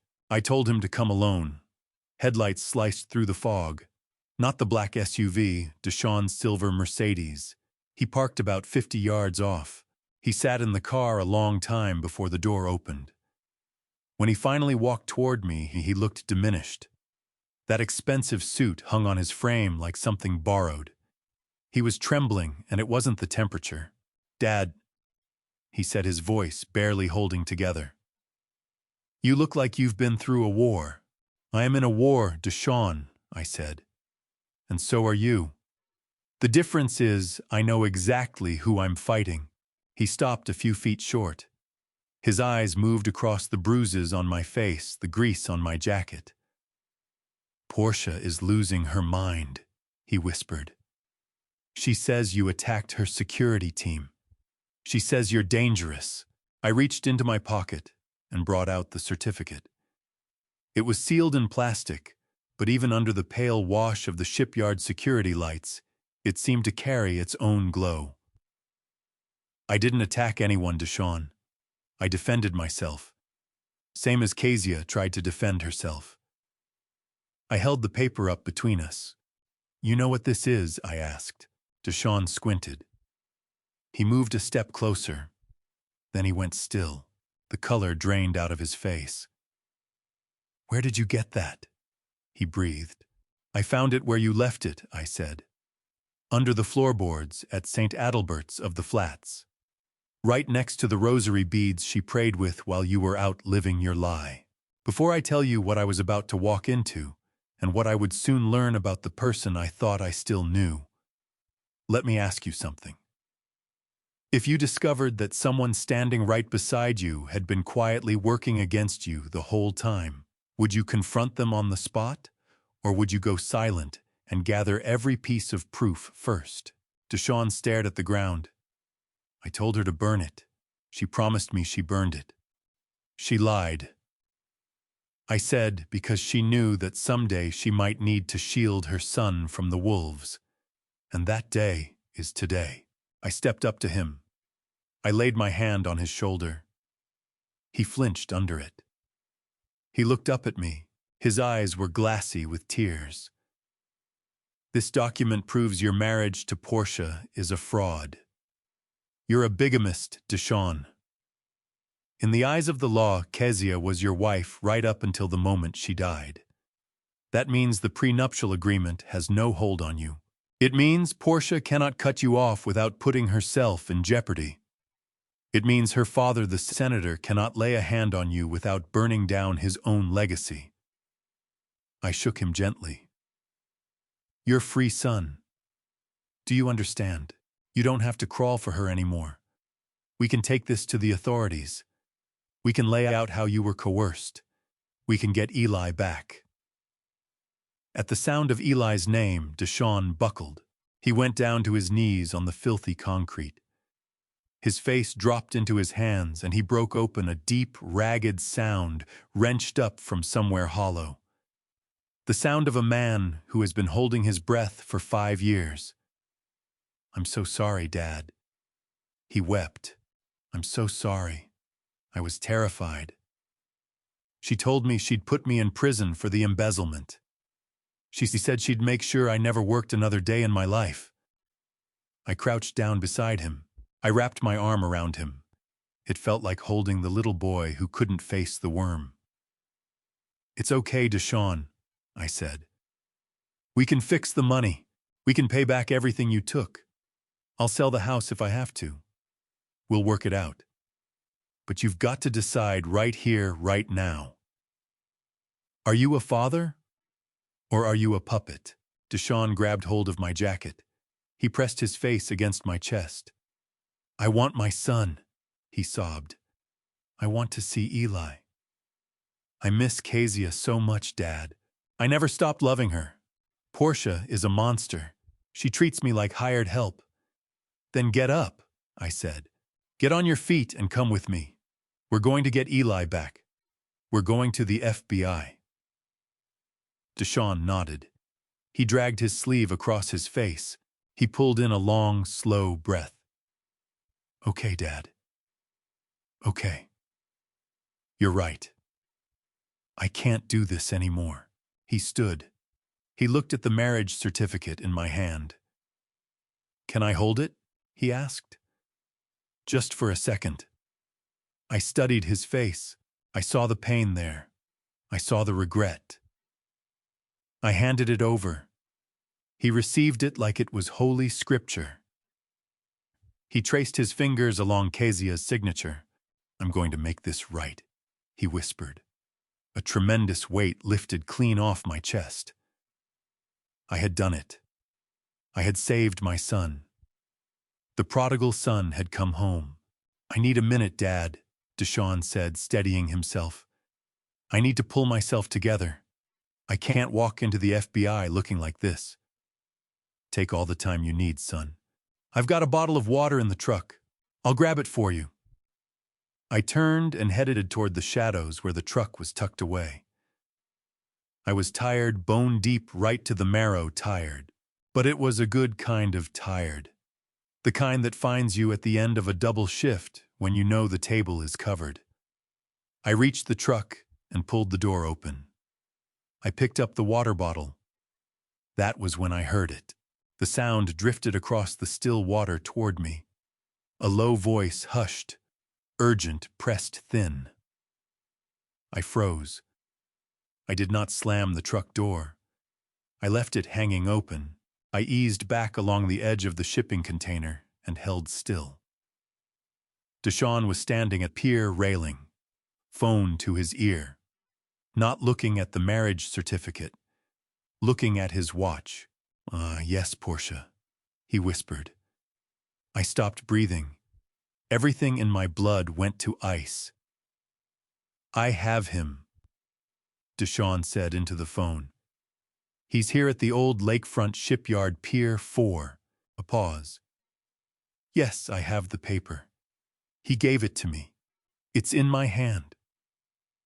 Another pause. No, Portia, please. You promised. If I delivered him and the paper, you said you'd forgive the debt. You said we could start fresh. I pressed the back of my head against the cold steel of the container. I shut my eyes. The pain hit harder than the bullet I caught in Vietnam. harder than the cancer that took Odessa. This was something else entirely. This was hope dying. My son wasn't crying because he was sorry. He was crying because he was weak. He was crying because he had already decided to sell his own father to buy back his worthless skin. "How long?" Deshawn asked. "5 minutes. Okay. I'll keep him talking. Just make sure the security team doesn't touch me." I opened my eyes. I looked at him one last time. He was over by the railing, straightening his tie, rehearsing his sorrowful expression, waiting for me to return with the water so he could hand me over. He wasn't Deshawn anymore. Deshawn had died a long time ago. What stood there in that expensive suit was a hollow thing, nothing inside but fear and appetite. I understood then that I was completely alone. There was no reunion coming, no redemption, only the mission. And the mission was Eli. I glanced at this marriage certificate in his hand. I'd lost the original, but he forgot who he was standing across from. I'm not a lawyer, I'm a mechanic. I always make a backup. Before I'd walked out to meet him, I'd photographed the certificate with the burner phone. Not as clean as the original, but clean enough to do damage. And I had the recording. I pulled the recorder from my pocket. It had been running the entire time. I had his confession on tape. I had him admitting to the embezzlement. I had him admitting to the conspiracy with Portia. I looked out at the water, dark and deep. I could walk over there and break his neck, snap him like a dry branch, easy. But that would be mercy, and mercy was more than he'd earned. He deserved to spend the rest of his days carrying what he'd done. I eased the truck door shut without a sound. I did not start the engine that would give me away. I released the parking brake. I dropped it into neutral. And I pushed. Every muscle screamed. My shoulder was on fire, but I kept pushing, rolling the truck back into the deeper shadows away from the pier toward the access road. When I'd put enough distance between us, I climbed in and let it coast downhill. I didn't fire the engine until I was 2 full blocks clear. As I pulled away, I checked the rear view. Headlights were swarming the pier. 3 black SUVs, men spilling out weapons drawn. They fanned out and closed around Deshawn. I watched Deshawn point toward where my truck had been, his face confused, then frightened. Portia stepped out of the lead car. She slapped him across the face. "Goodbye, Deshawn," I whispered. The sadness was gone. What replaced it was cold and still and precise. I was done being a father. Now I was a soldier. I checked the time. The charity gala was starting in 2 hours. They believed they had cornered me at the pier. They believed they held the document. They thought the game was over. Tonight they'd be popping champagne, toasting each other, laughing about the foolish old man they'd run to ground. What they didn't know was that the foolish old man was on his way to dinner, and I was bringing an appetite for destruction. I drove toward the city lights. The sun is dead. Long live the grandson. I made my way back to my house on Quincy Avenue under the cover of darkness. I knew it was a gamble. I knew eyes might be on it. But a man needs provisions if he's going underground. I needed my medication. I needed the cash I'd stashed in the bathroom vent. And I needed one photograph of Odessa, the one where she's laughing at our wedding with cake frosting on her nose.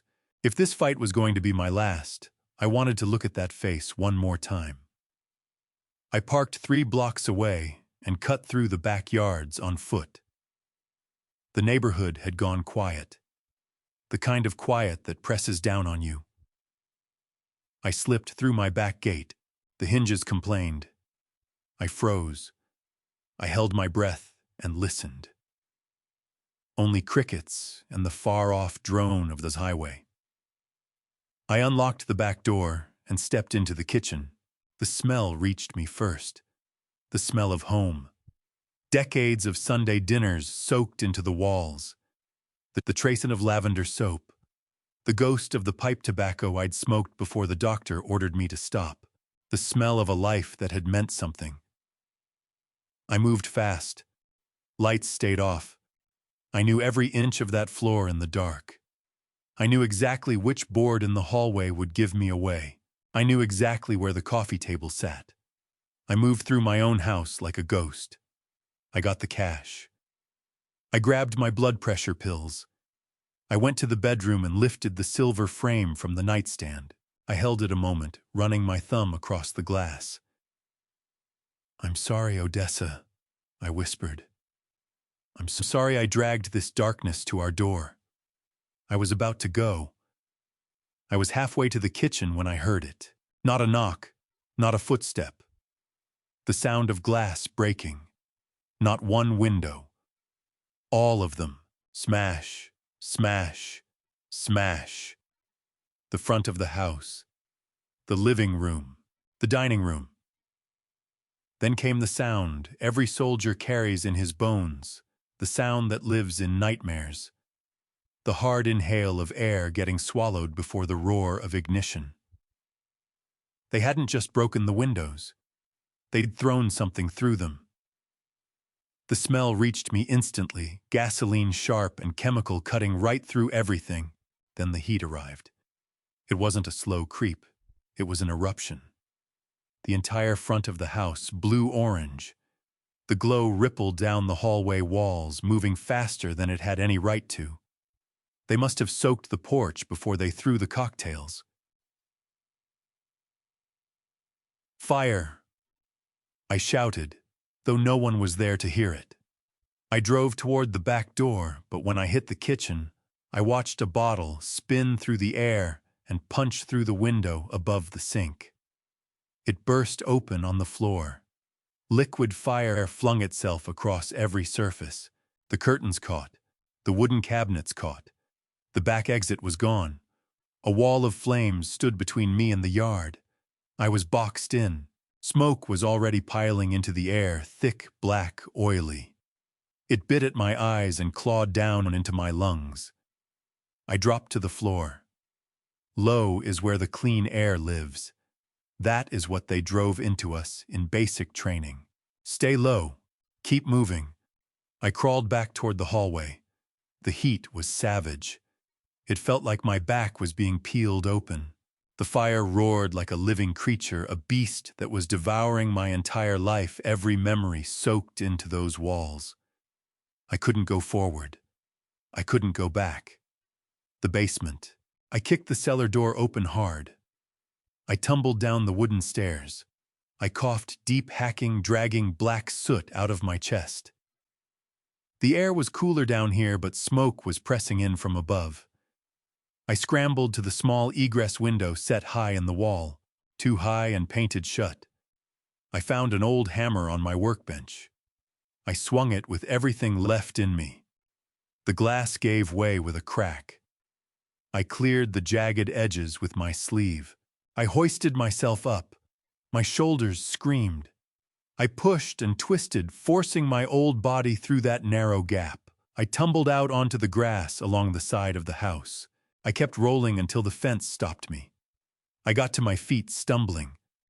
I turned around and looked. My house, my beautiful house, was already gone. Flames were climbing 20 ft into the night sky. The roof had begun to buckle.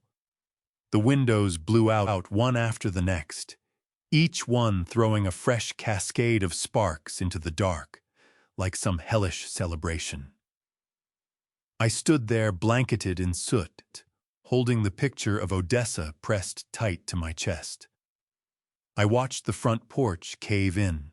That was where I sat with Eli just yesterday. That was where I asked Odessa to marry me 50 years ago. That was where I taught Deshaun to tie his shoes. All of it burning. The sirens moaned in the distance, but they weren't going to matter. The fire was too hungry too fast. This was professional work. This was built to leave nothing. I saw the neighbors drifting out onto their lawns, Mrs. Patton, the man from across the street. They stood in their pajamas watching the inferno. Nobody looked at me. They looked at the fire. The orange glow painted their faces. I saw something behind their eyes. They knew. Somewhere under everything they knew. Houses don't simply explode like that. This was a message delivered loud and with no room for misreading. If you stand with Corey Harding, you burn alongside him. My phone buzzed in my pocket. I pulled it out. The screen was cracked but still alive. A text. Unknown number. Next time you won't be waking up. Leave town. I looked at the phone. Then I looked at the fire. Most men would have shattered right there. Most men would have gone to their knees sobbing over everything they'd lost, the clothes still on the hangers, the photo albums on the shelves, the one place in the world that was theirs alone to sleep in. But I didn't weep. Something shifted in me as I watched the roof fold in on itself with a thunderous crash. The fear simply left. For days it had been riding me, fear of losing the house, fear of losing my reputation, fear of prison, fear of dying. But the worst had already come. They had taken my home. They had gone after my name. They had tried to put me in the ground, and I was still on my feet. A cold calm settled through me like water finding its level. I knew that feeling. I hadn't felt it since 1967 in the jungle outside of Da Nang. It's what comes over a soldier when he accepts there is no way home, so he might as well push forward. The Corey Harding who worried about his pension was dead. He died in that fire. The Corey Harding who cared what the neighbors thought was dead. The man standing in the alley shadows was someone new. I had been stripped clean. No possessions. No address, nothing left for them to reach for. And a man with nothing left to take is untouchable. I looked at the message again. Next time. There won't be a next time, Portia, I whispered. Because I am done playing defense. You burned my past. Fine. I didn't need it anymore. It was heavy. It was an anchor around my neck. Now I'm light. Now I'm a ghost. I slipped the phone back into my pocket. I tucked Odessa's picture inside my jacket. I didn't wait for the fire trucks. I didn't wait for the police to show up and take a statement they'd promptly bury or falsify. I didn't wait for the neighbors to start pointing. I turned my back on the flames. I moved through the alley shadows. Something was different in my step. Longer. Harder. The pain had gone quiet. Adrenaline and hatred burn clean and hot. I needed weapons, not guns. Guns draw attention and leave evidence. I needed tools. I needed access. I needed people. I walked toward the subway station. The dark didn't touch me anymore. I was the dark. Portia had wanted a war. She thought she was firebombing a helpless old man. She had no idea she was cracking the seal on a cage. She had just let the animal loose. I passed a shop window and caught my own reflection. Face blackened with soot. Hair singed at the edges. Two white eyes staring out of a mask of charcoal. I didn't look like any grandfather. I looked like a reaper. Good. I caught the last train heading into downtown. The car was empty except for a drunk folded over in the corner. I sat down and looked at my hands, perfectly steady, rock steady. I thought about Deshaun. I wondered if he'd see the news. I wondered if something in him flickered with guilt when he saw his childhood home on fire. Probably not. Too busy keeping himself alive. I thought about Eli, my little lion. Out there somewhere, scared and alone. Don't worry, Eli, I said to the empty car. Grandpa is done being nice. The train shook its way into the tunnel. Tomorrow I go on the offensive. Tomorrow I stop running. Tomorrow I hunt. The place is called The Last Post. It's a dive bar buried in the basement of a VFW hall on the edge of the industrial district. No sign out front. You only know it exists if you served. It smells of stale beer sawdust and the particular brand of cheap cologne old men splash on to cover up the scent of loneliness. But to me it smells like sanctuary.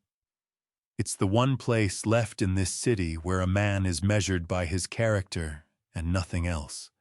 I came down the concrete steps, boots heavy on the metal treads, still covered in soot from the fire, jacket singed at the collar, face streaked with charcoal and dried sweat. I must have looked like something that had crawled up out of a pit. The bartender was a man named Buddy who left an arm behind in the Gulf. He looked up when I pushed through the door. He didn't flinch. He just reached under the counter and set out a bottle of whiskey and a glass. I walked past the bar to the booth in the back, the one in the shadows, the one held for the men who need to stay unfound. Rufus had made the calls. He said they'd be there, and Rufus never misses. 3 men were waiting in that booth. They looked like remnants of a world that had moved on and forgotten them. But I knew better than that. Under the gray hair and the worn faces were the sharpest minds and the toughest hands I'd ever worked alongside. First was Oberon. He had on a suit 2 decades out of fashion, but pressed within an inch of its life. Oberon had once been the finest defense attorney in the state.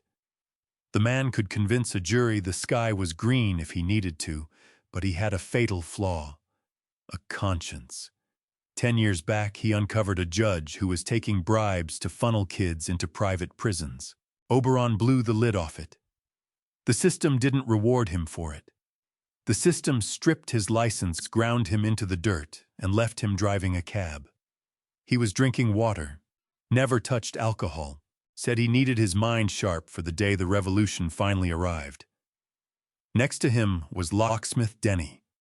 Small man, jumpy, never quite still.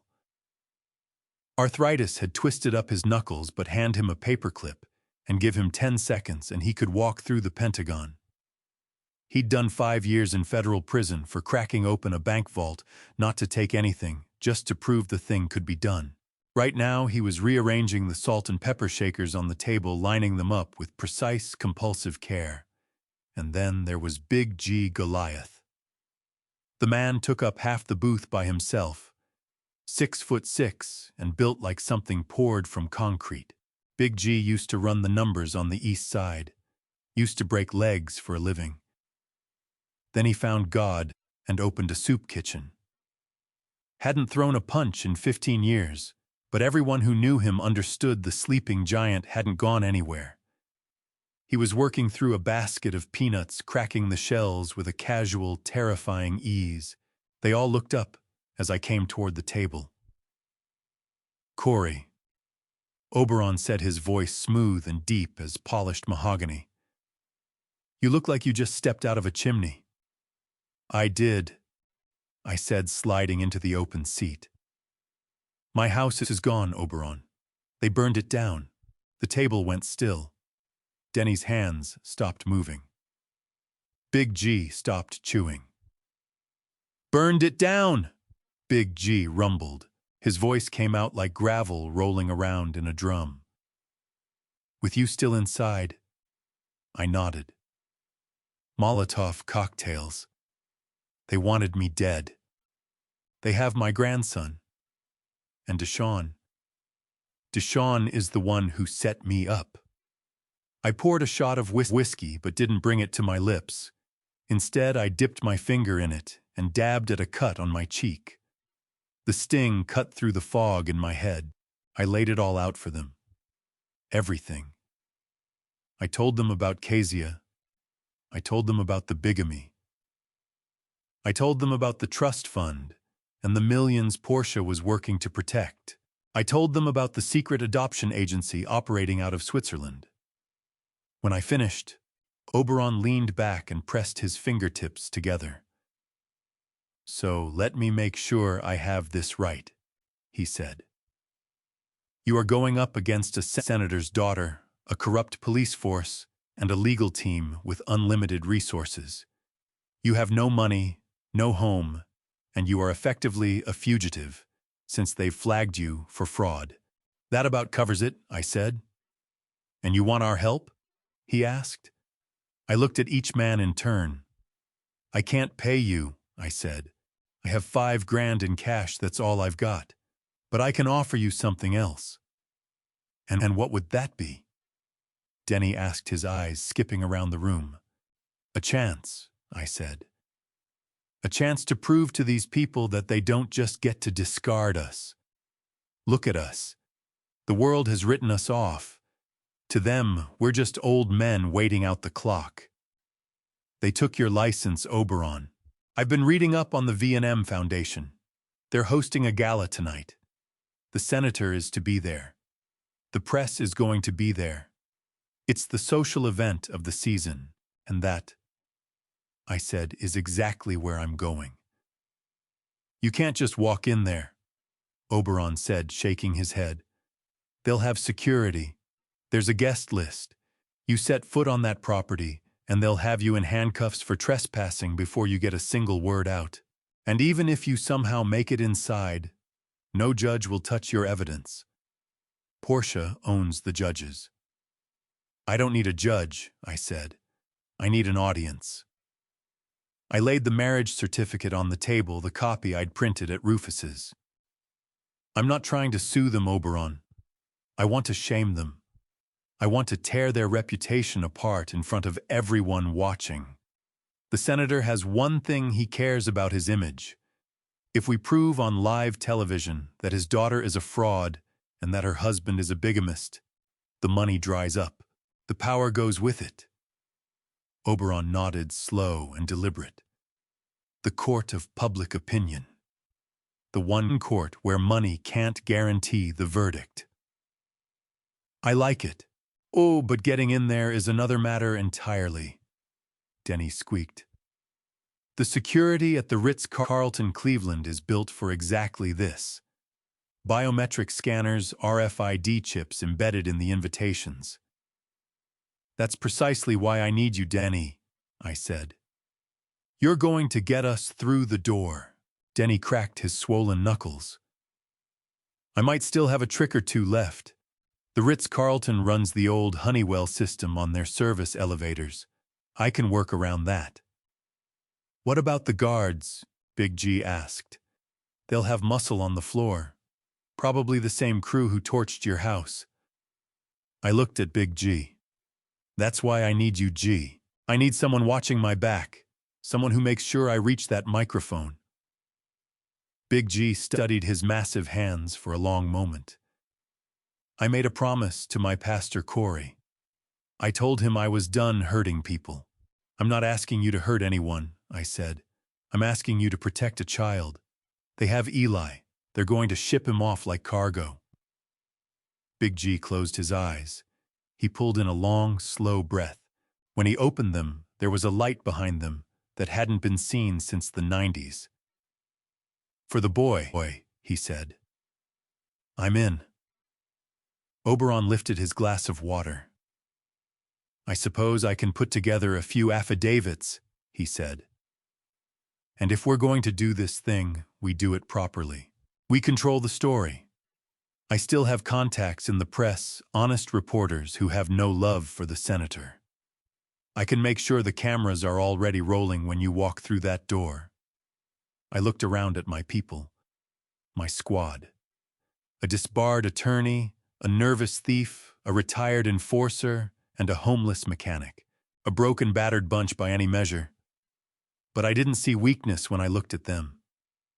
I saw experience. Portia has mercenaries who show up for a paycheck. I have brothers who show up for something that can't be bought. We've got 4 hours, I said, checking the clock on the wall.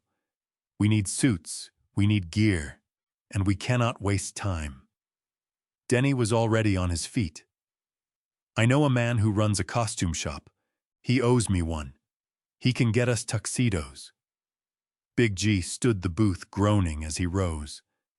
I need to swing by my trunk. I've got a specialized piece of equipment for crowd situations. Oberon stood and ran both hands down his jacket to smooth it. I'll drive. My cab's out front. It's the one vehicle they won't be looking for. I finished my whiskey. The burn was exactly what I needed. We walked out of the bar together, 4 old men moving into the cold night air. The wind had teeth, but I couldn't feel it. We drove to Denny's Contact and collected the suits. They smelled of mothballs and didn't fit a single one of us right. Big G looked like a refrigerator wrapped in black satin. Denny looked like a penguin. I looked like an undertaker. But when I studied myself in the mirror, the suit stopped mattering. I saw a man with a purpose. We loaded into Oberon's yellow cab. The city lights smeared past the windows. We're not going through the front entrance. Oberon said, one eye on the traffic ahead. No, I said. We're going through the kitchen. Denny laughed, a short, nervous sound. Just like the old days. Just like the old days, I said back. I pressed my hand against the pocket where the evidence rested. Portia thinks she burned me out. She thinks she reduced me to ash. She forgot that fire doesn't only destroy, it refines. It hardens what survives. She forged me into something she won't be prepared for, and tonight she's going to feel the full weight of it. Step on it, Oberon, I said. We have a wedding to crash. The cab surged forward, threading through traffic. We were the ghosts of this city, and we were coming to haunt everyone who thought they owned it. Hold on, Eli. We're on our way. The address Ms. Pruitt had given the police pointed to a temporary holding facility out in the suburbs, but Rufus had turned up the truth that address was a lie. The real location was a private facility called Serenity House sitting on the edge of the industrial park. The name was a bad joke. It was a brick fortress behind a 12-foot fence crowned with razor wire. It looked less like any place meant for children and more like a warehouse built for things someone wanted to make disappear. This was where Portia paid to shelve the problem she couldn't afford to let breathe. Oberon parked the cab 2 blocks out in the shadow of a derelict factory. He kept the engine running. The windshield wipers beat their steady rhythm against the driving rain. I caught my reflection in the rearview mirror. Tuxedo a size too large, carrying the faint ghost of mothballs. Beside me, Big G looked like a mountain range poured into black satin. Up front, Denny was going through his tools, fingers moving with their usual nervous electricity. We looked like a retirement home choir that took a wrong turn, I said. We look like trouble, Oberon corrected. I'll give you 15 minutes. If you haven't come back out by then, I'm driving this cab straight through the front gate and making noise. You just keep the meter running, Oberon, I said. We stepped out into the rain. Cold, deep, bone-soaking cold. We moved toward the service entrance around the back of the building. Denny had studied the blueprints. There was a delivery bay secured by an electronic keypad. We reached the steel door. A security camera sat above it, red eye blinking steadily in the dark. Smile, G, I whispered. Big G reached up. He didn't destroy the camera. He just pressed a piece of chewing gum he'd been working on for the past 10 minutes flat across the lens.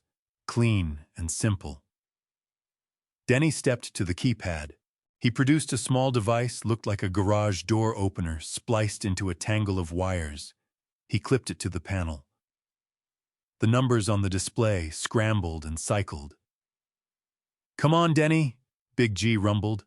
My suit is getting soaked. Don't rush the artist, Denny hissed. Click. The indicator on the lock flipped green. The heavy bolt drew back with a solid thud. We slipped through.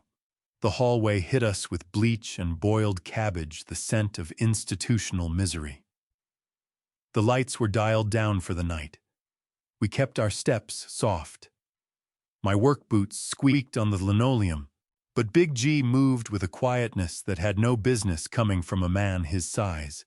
We needed room 104.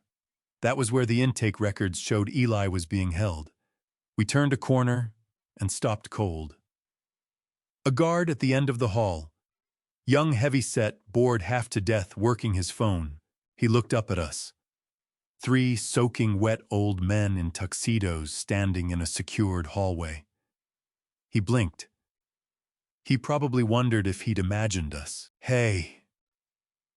He was on his feet, hand going to the baton on his belt. You can't be in here.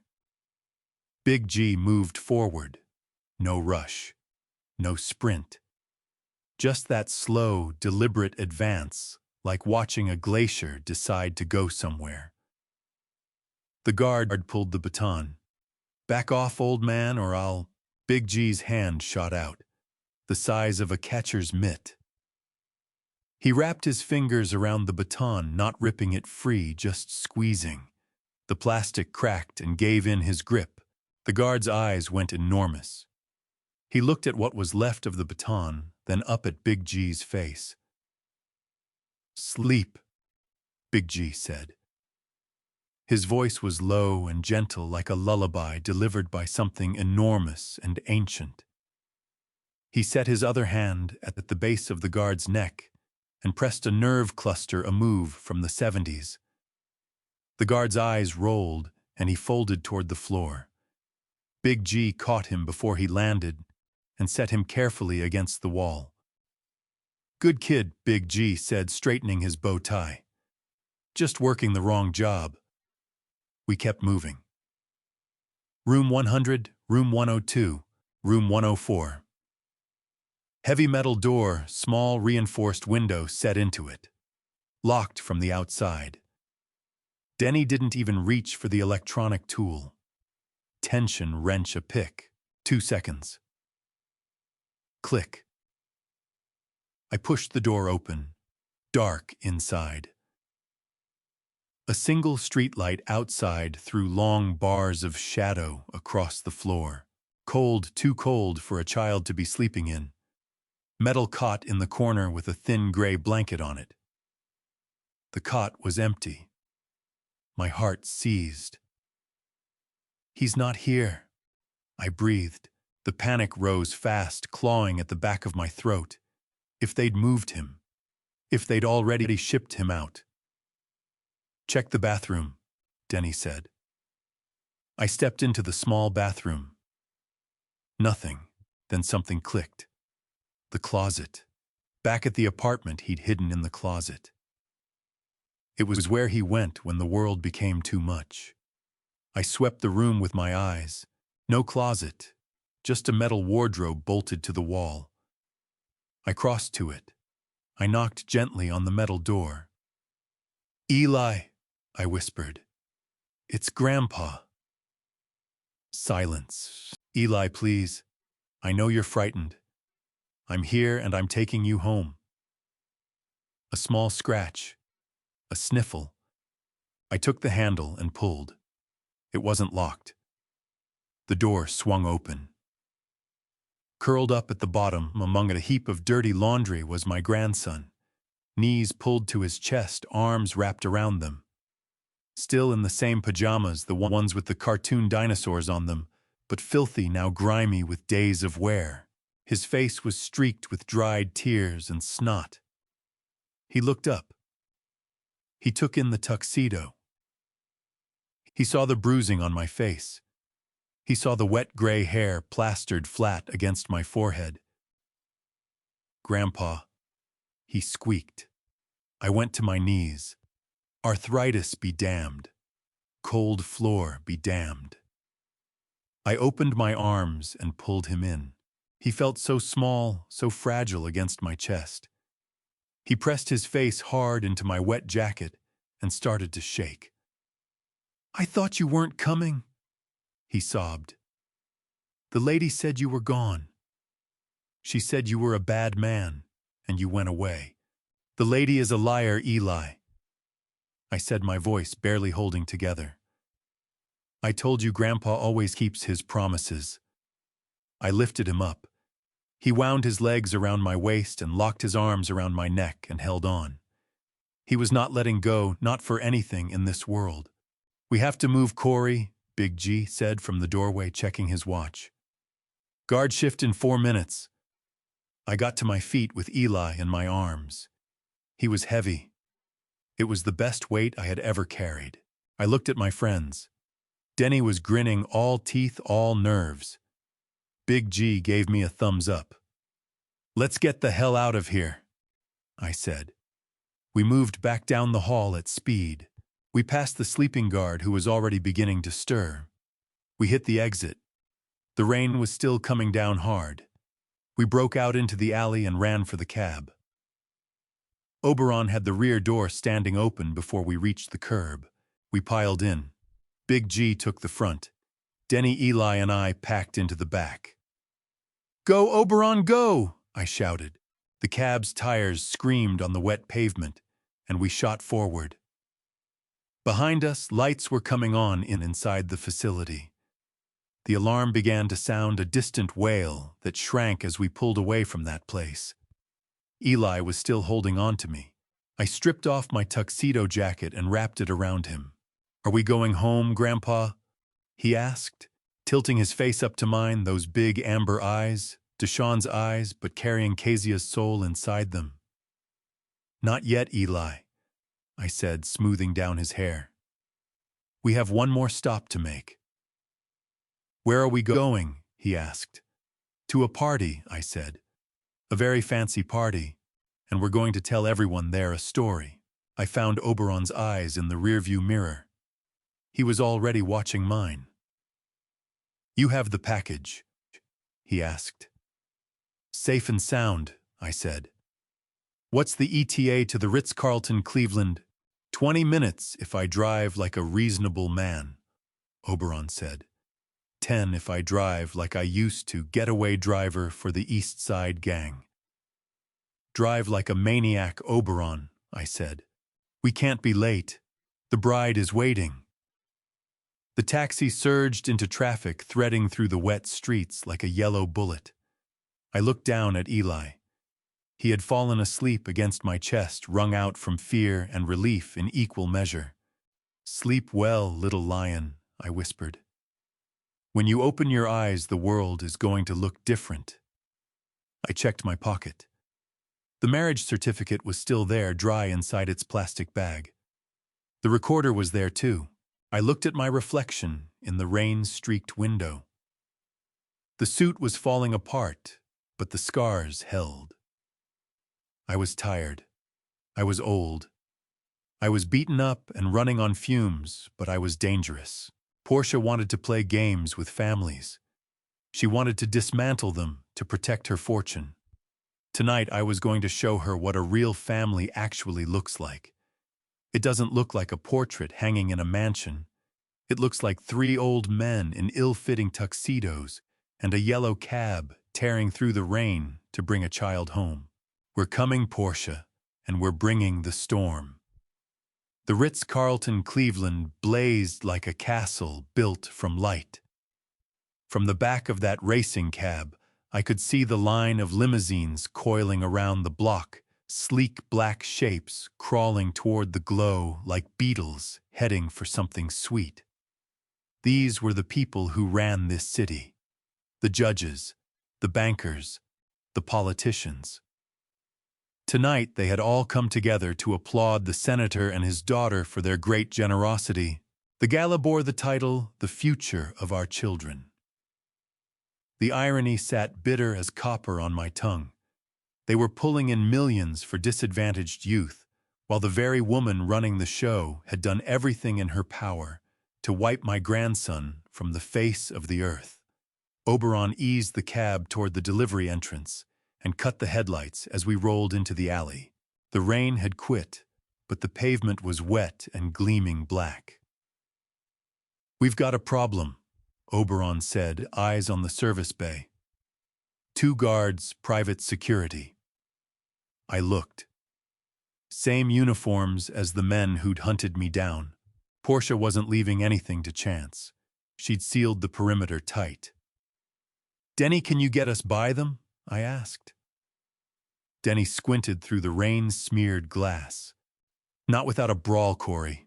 And a brawl means noise. Noise means they bolt those doors before we ever set foot inside. I glanced at Big G. He was up front, his big frame angled like a wall around Eli. Eli was awake, eyes wide and fixed on the lights outside, fear written all over his face. "Jew," I said, "I need you to stay put. Keep the engine going. Keep the boy safe. If things go sideways in there, if I'm not back in 20 minutes, you drive him to the state line. Get him to your sister in Pittsburgh. Don't stop for anything." Big G turned and looked at me. His face was tight with worry. "You can't walk in there alone, Corey. That room is wall-to-wall sharks." "I'm not alone," I said, pressing my hand against my pocket. "I've got the truth with me, and I've got Oberon." Oberon gave a nod, straightening his tie. "I may be on the edge of disbarment, Corey, but I still know how to make an entrance. And I've got half those reporters in that ballroom on speed dial." I turned to Eli. I took his small hand in both of mine. It was warm, like holding something fragile and alive. "Latifun," I said, "Grandpa has to go do some work. Big G is going to watch you. He's the strongest man I've ever known. You're safe right here." "Will you come back?"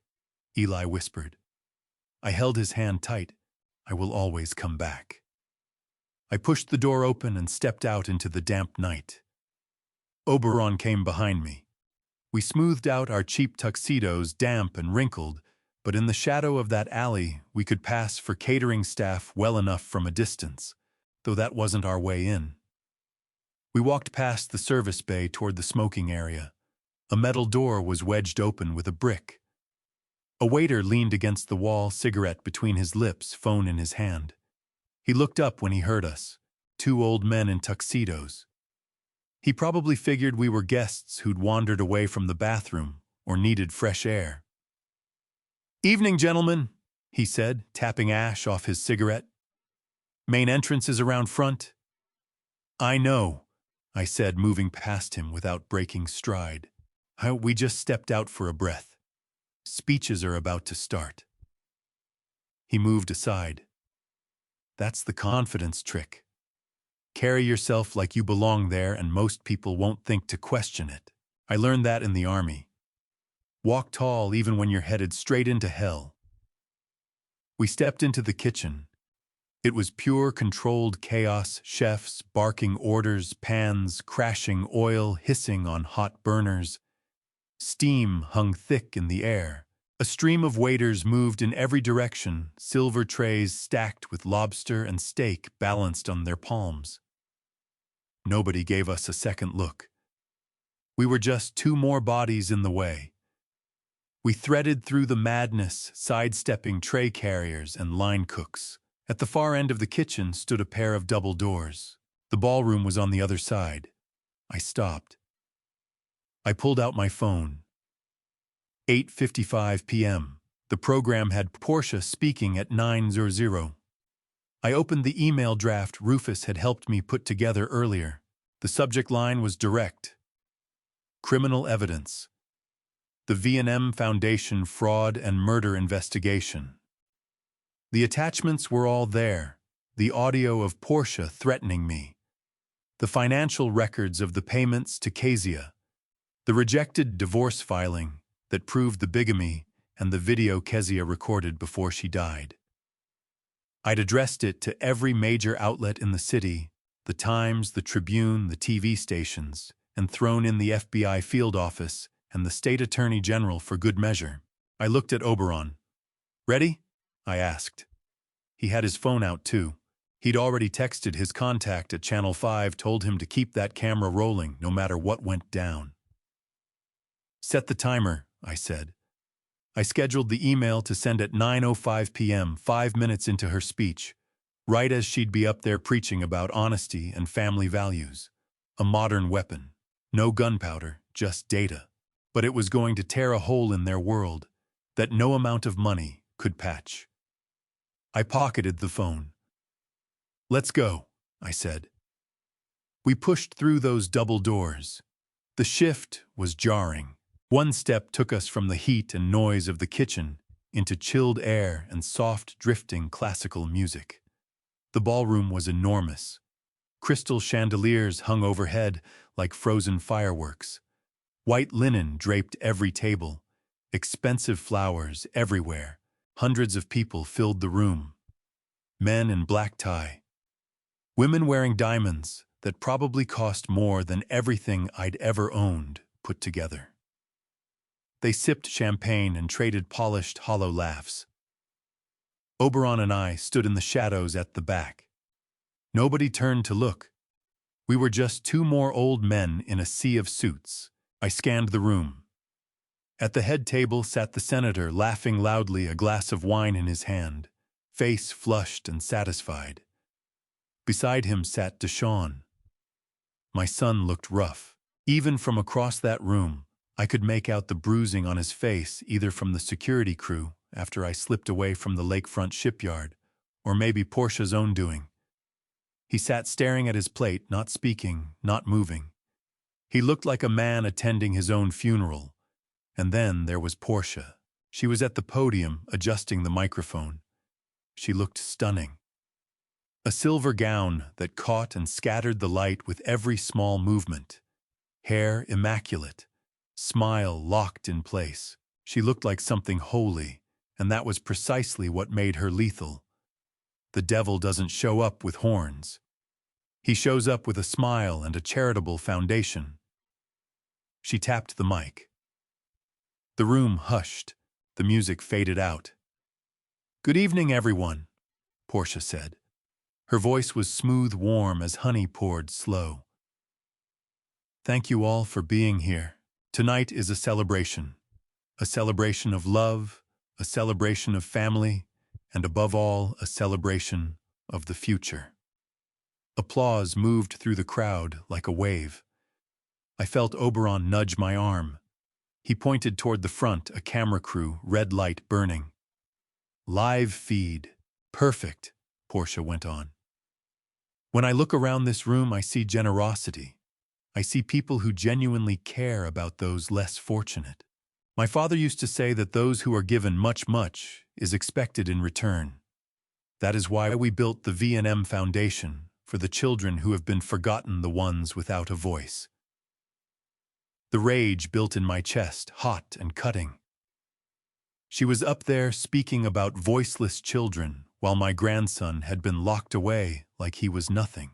Talking about generosity while she'd bankrolled the murder of a young mother.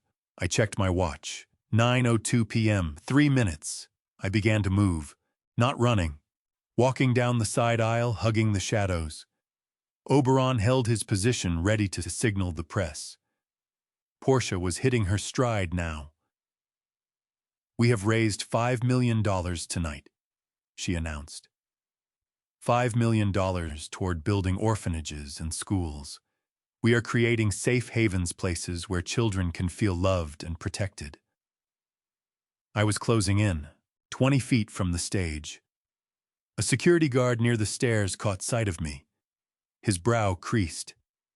He started cutting across the room, hand going to his earpiece. I didn't slow down. My eyes stayed fixed on Portia. And she saw me. It was barely a flicker, a fraction of a second, where her speech stumbled. Her gaze cut sideways. She saw a weathered old man in a poor-fitting tuxedo walking straight for her. Her smile held, but her eyes went sharp and wide.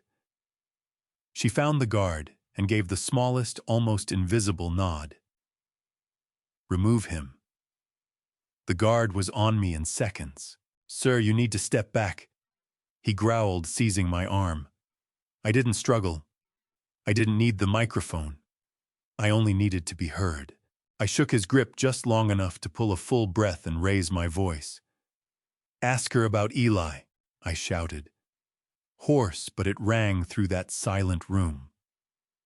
Portia went rigid. The name landed like a blow. "Ask her about the child she kidnapped," I yelled. "Ask her about the mother she had killed." A gasp moved through the crowd. Confused voices rippled from table to table. "Get him out of here!" Portia hissed, and the microphone caught every word. Two more guards converged on me from both sides. Hands grabbed my shoulders hard. They were strong. They hauled me backward toward the exit. "Ladies and gentlemen," Portia said, her voice climbing, fighting to pull the room back. "Please disregard the disturbance. This is simply a confused individual. Mental illness is a genuine tragedy, and I glanced at my watch. 9:05 p.m., and there it was. It started as a few scattered sounds, the chirp and buzz of notifications. Then it swelled into a chorus. Every phone in that ballroom lit up at once. The reporters up front dropped their eyes to their screens. The senator checked his.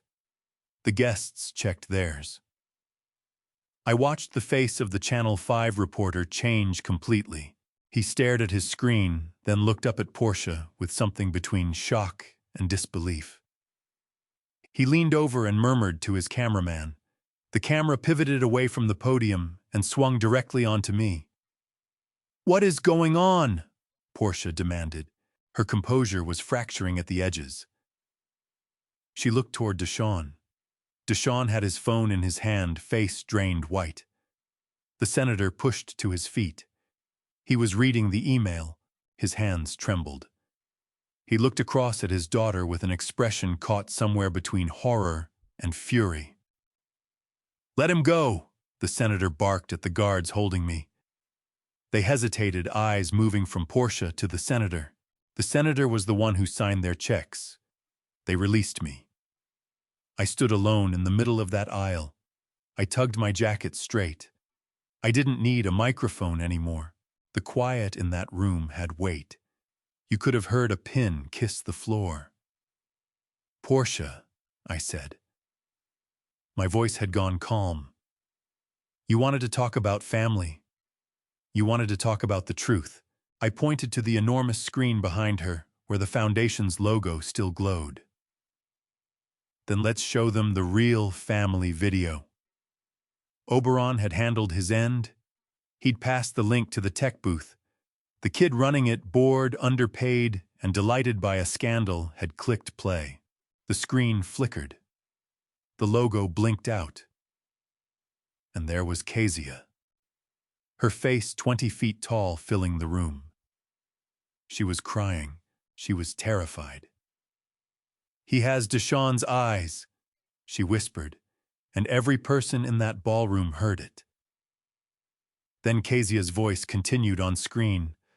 "I hid him in the closet. She would kill him." The gasp from the crowd seemed to pull all the air from the room. A woman in the front row lost her grip on her champagne glass.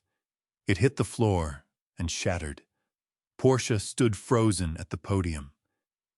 She looked diminished now, smaller than she had any right to be. The silver gown no longer looked like armor. It looked like tinfoil. She scanned the room. She saw the judgment in every face. She saw the disgust. Then her eyes found mine, and for the first time I saw fear on her face. Real fear. Not the fear of a financial loss. The fear of a caged creature that has just realized the cage is open and the hunter is right outside. I let myself smile.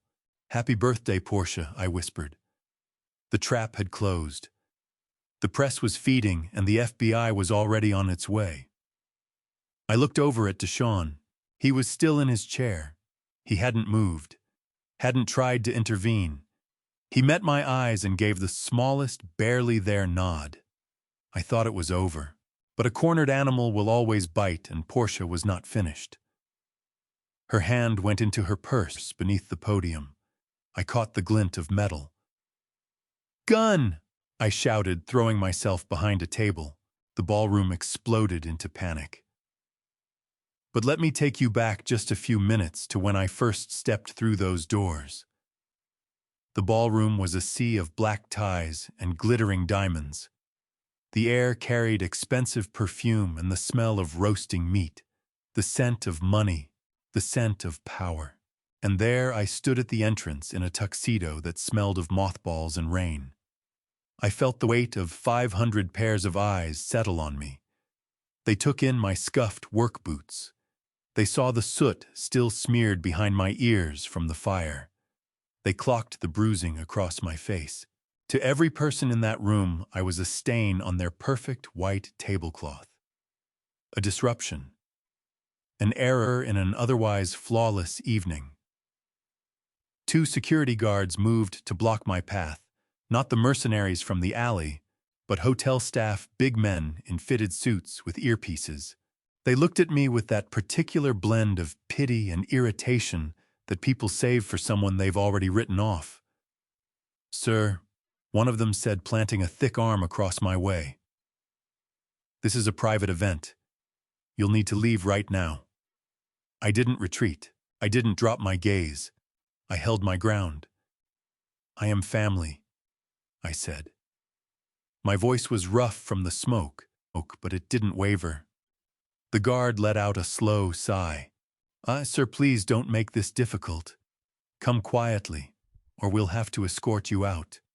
He reached for my arm and took hold firmly, but careful, the way you'd handle someone you thought was lost and harmless. I pulled free, drew a long breath, filled my chest with the cool air of that grand room. "Portia!" I shouted.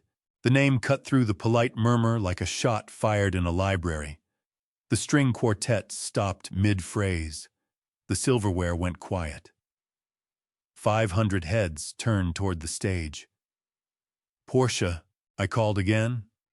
"I brought you something." Up on the stage, Portia went rigid. She'd been mid-sentence something about compassion. Her hand drifted up near her throat. For just an instant, a fraction of a heartbeat, the mask slipped. I saw the terror underneath. She knew exactly who I was. She knew I should have been ash in a burning house.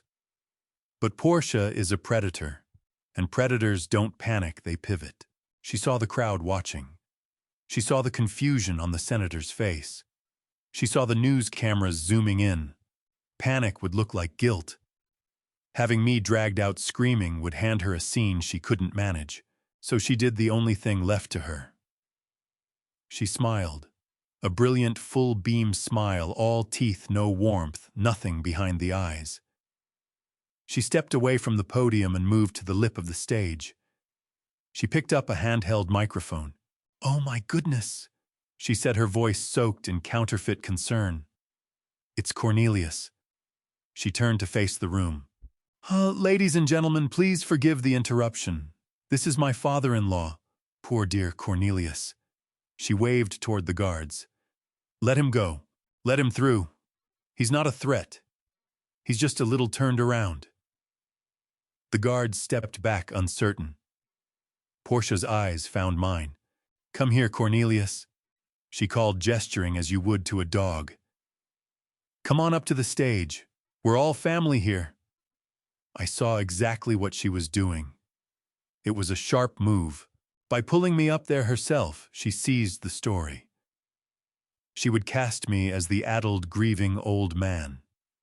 She would reframe my rage as dementia.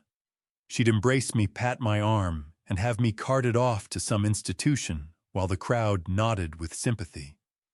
She thought she was summoning a lamb to slaughter. She had no idea she was calling for the butcher. I started walking. That aisle felt like it stretched on forever, the longest walk I have ever taken. I moved past tables full of people who ran this city. I spotted a judge I'd seen in the papers, a banker who'd turned down my loan application a decade ago. They watched me come. They whispered behind cupped hands. "Look at him," they murmured. "So sad. He must be off his medication. Look at those shoes." I kept my chin up. I didn't look at any of them. I fixed my eyes on the woman in the silver dress who had ordered the death of my daughter-in-law. I came level with the front table. Deshaun was sitting there, my son hunched over his plate, shoulders caved in. He couldn't lift his eyes to meet mine. He was shaking. He knew what was bearing down on him. Or maybe he didn't. Maybe he still believed I'd just shout myself hoarse and get dragged away in handcuffs. He looked hollowed out. He looked shattered. I didn't stop for him. He made his decision at the lakefront shipyard. I reached the steps to the stage. My knees protested. My back lit up with pain, but I climbed. 1 step, 2 steps, 3 steps. And I was on that stage. The lights were blinding. The heat from the spotlights pressed down like a hand. Portia came toward me. She opened her arms wide and pulled me into an embrace. It was ice cold.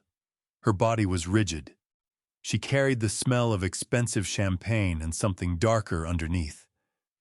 She drew close cheek against mine, and in that position, where to the crowd, it looked like a warm reunion, she put her lips near my ear and breathed words that could have frozen hell solid. "You stupid old man," she hissed. "You should have burned with that house. Now I'm going to have you committed to the state asylum. You will never see daylight again." She eased back the smile, never once leaving her face. Her hand stayed on my shoulder, gripping hard. Her fingernails pressed through the cheap tuxedo fabric and into my flesh. She turned back to her audience. "Everyone," she said, her voice doing a masterful impression of grief, "this is Cornelius Harding. He has been going through an extremely difficult time. Since his wife passed well, his mind just hasn't been what it was." She looked at me with theatrical pity, the kind engineered to bury a person. "He gets confused," she went on. "He imagines things. He believes people are trying to harm him. It's a devastating illness. We've been doing everything we can to get him help, trying to place him somewhere he'd be safe, but he keeps slipping away." A sympathetic murmur moved through the crowd. They were thinking, poor woman dealing with an unstable relative on the most important night of her year. Portia's grip on my shoulder tightened. "Cornelius, why are you here?" she asked, her voice soft as silk, holding the microphone up to my face like a blade. "Did you forget where you live? Do you need someone to take you to the hospital?" She was offering me a trap door. Play the part, mumble, look lost, and her security team would steer me gently off the stage and into a waiting police car. I looked out across that ocean of faces. I saw the cameras. The red lights were burning. Oberon had done what he needed to do. The world was watching. I looked at the senator. He was studying me sharp, careful. He was not a foolish man. He was reading my eyes. And what he found there wasn't confusion. It was clarity. I reached over and took the microphone from Portia's hand. She resisted. There was a brief, wordless struggle between us, but I spent 40 years turning bolts that fought back. My grip doesn't lose. I took the mic. The feedback shrieked for a half second. "I am not confused, Portia," I said. My voice rolled through the speakers, deep and full, the voice of a man who once shouted commands over screaming diesel engines. Portia's smile buckled. She retreated half a step. "I know exactly where I live," I continued. 402 East 4th Street, or I did until about 3 hours ago, when your security team put a Molotov cocktail through my living room window. The crowd reacted like a wave breaking a sharp collective gasp. Portia let out a laugh, strained and too high. "Oh, Cornelius," she said, making another reach for the mic. "You see what I mean? He hallucinates. Fire violence, it's the illness talking." I kept it out of her reach. "Is that what this is?" I said. "Hallucinations. Is that why I found my grandson Eli locked inside a closet at the Serenity House facility tonight? The facility you own, Portia." The color left her face in one wave. Her eyes shot to the side of the stage, her hands moving in frantic signals toward the guards. "Cut the sound," she snapped. "Just kill the mic." but nothing cut. The tech booth kid was riveted, or maybe he just had to hear how this ended. I turned toward the senator. "Senator Langley," I said, "you build your reputation on family values, on legacy. Do you know that you have a great-grandson?" The senator rose from his chair. He clipped his wine glass on the way up, and a dark red stain bloomed across the white tablecloth like an open wound. "What is he saying, Portia?" the senator thundered from the floor. "He's out of his mind, Daddy!" Portia shrieked. The composed socialite was gone in her place, a cornered woman unraveling fast. "Security, get him off this stage. Now." 3 guards charged toward me, moving hard and fast. I had maybe 10 seconds. 10 seconds before they brought me down. 10 seconds before they shut me up. I looked directly at Portia. "I told you I brought a gift," I said. My hand went into my pocket. Not for a weapon, not for the marriage certificate. I pulled out the burner phone and raised it up into the light. "You paid Kezia Dupree $10,000 a month to bury your husband's bigamy," I shouted. "You paid her to conceal the rightful heir to the Harding name, and when she pushed for more, you had her murdered." "Liar," Portia screamed. She came at me. Her nails raked across my cheek, dragging blood. The crowd cried out. Pure chaos. The guards were nearly on me, but I held my ground. I didn't swing back. I just pointed to the massive screen behind us, the one meant to display the Foundation's good works. "Oberon," I shouted. "Now!" The screen went dark, then surged to life. It wasn't charity footage. It was grainy shot on a cheap phone in a motel room. Kezia's face appeared huge, tear-soaked, raw with fear. "Corey."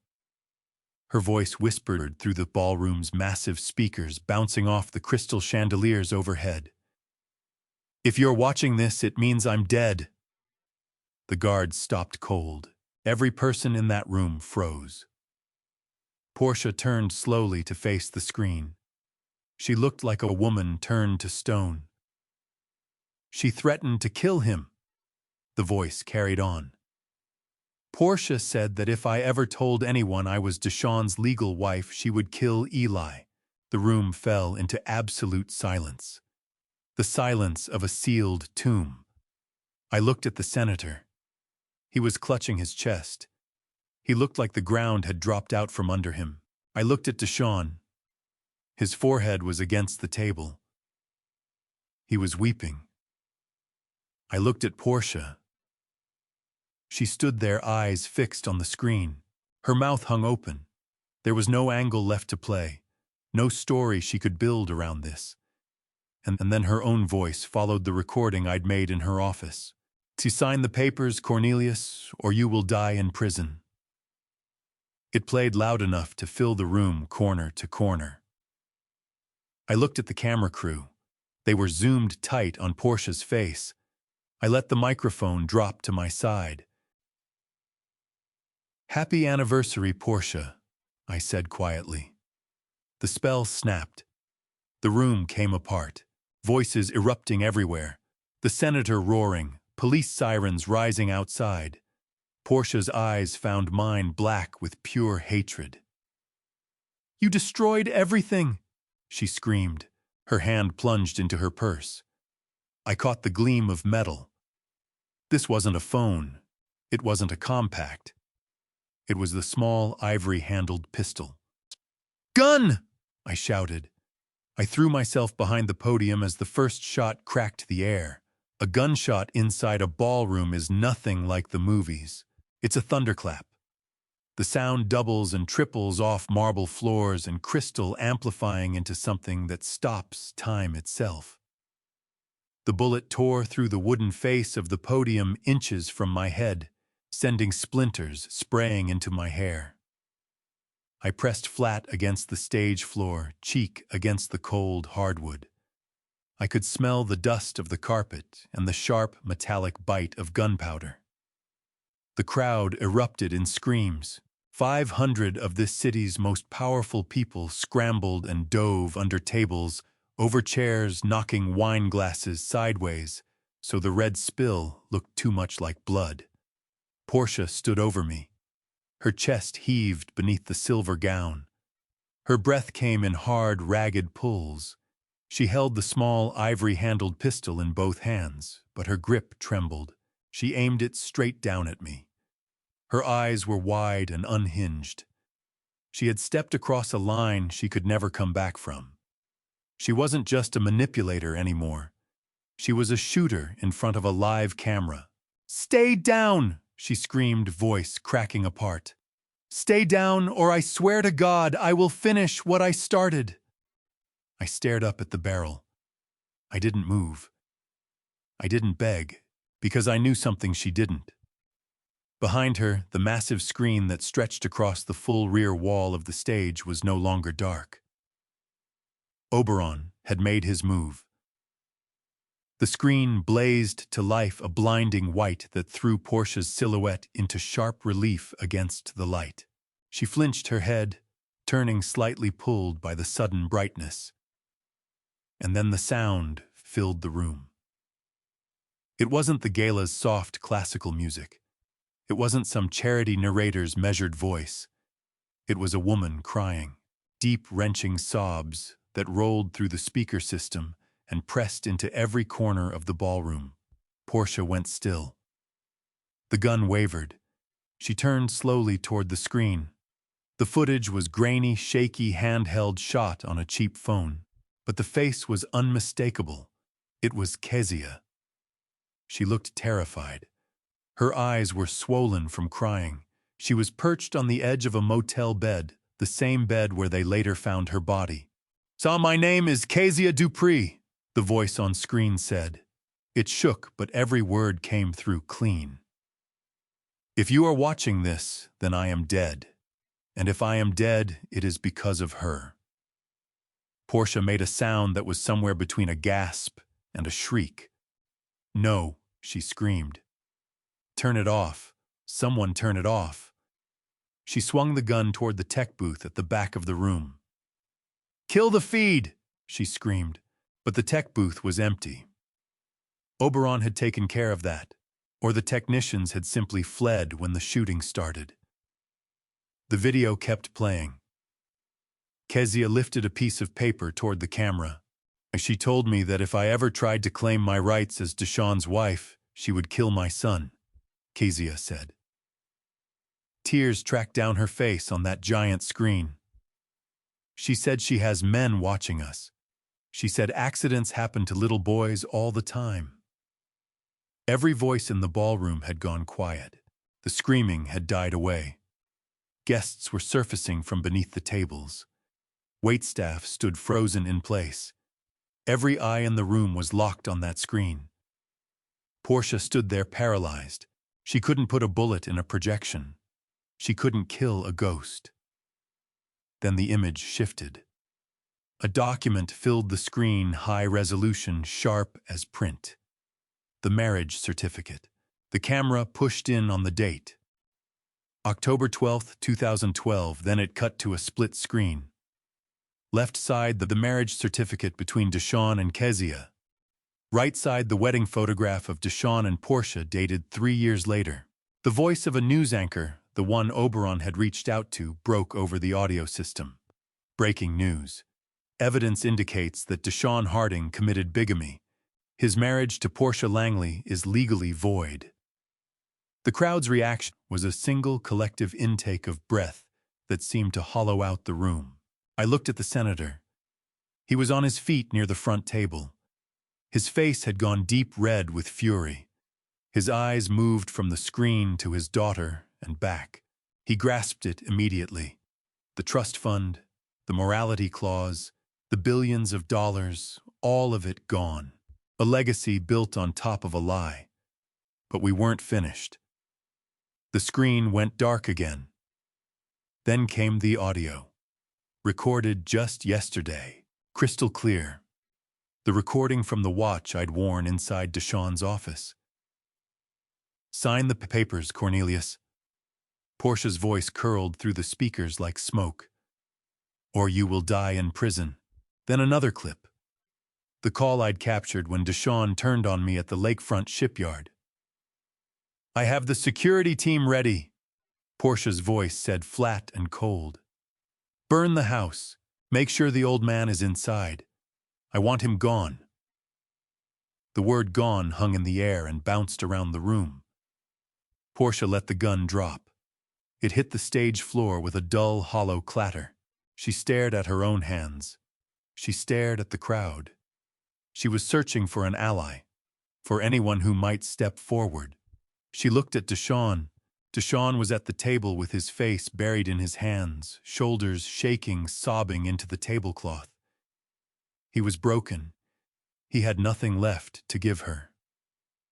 She turned to her father. "Daddy." Her voice had gone small, a child's voice caught. "Daddy, please. It's a fake. It's a deep fake.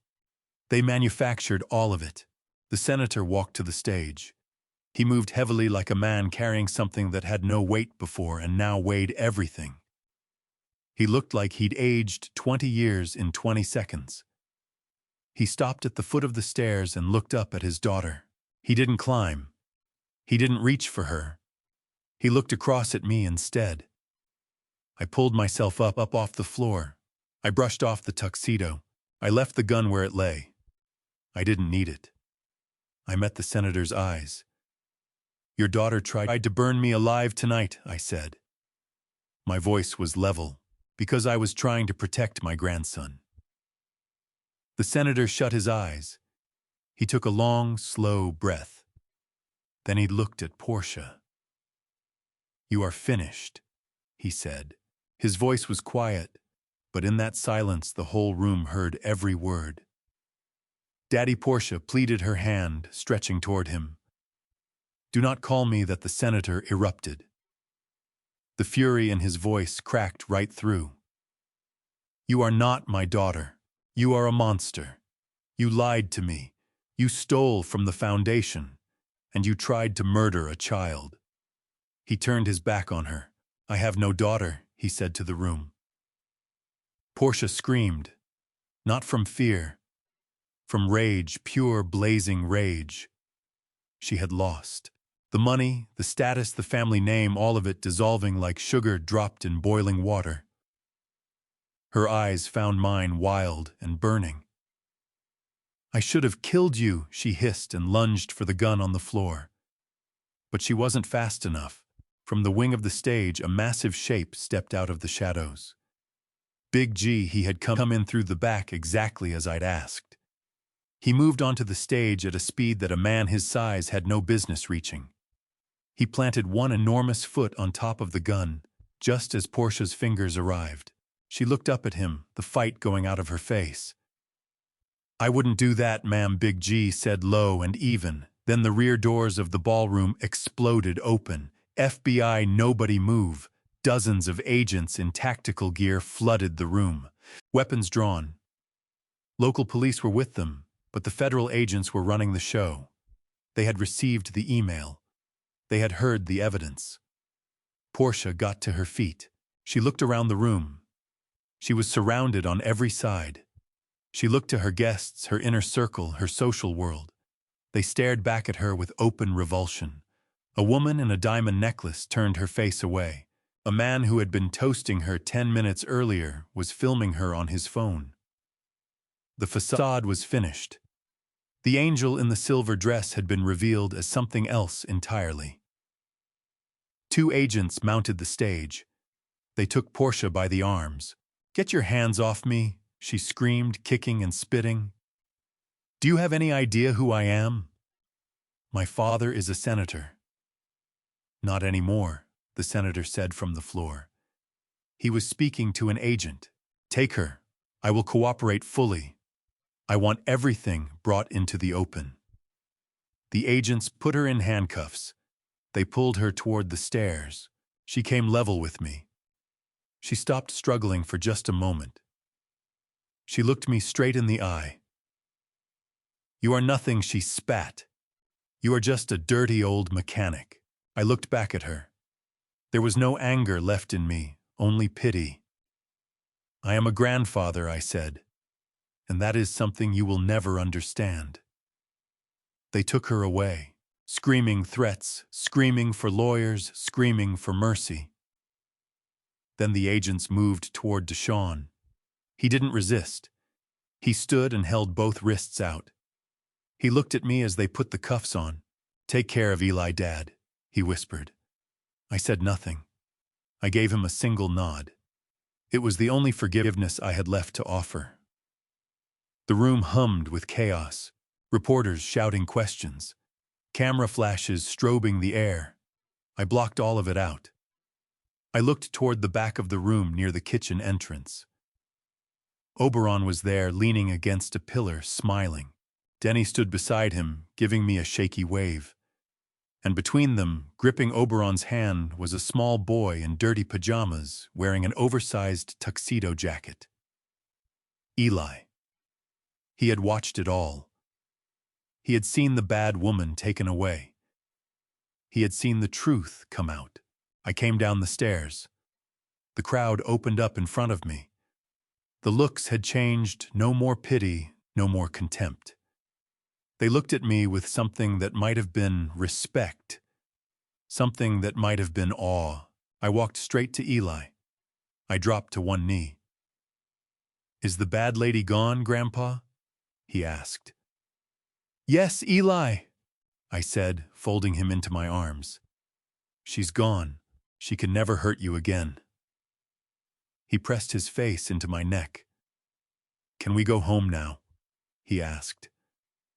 I thought about what was left of my house on Quincy Avenue, the charred beams and the ashes.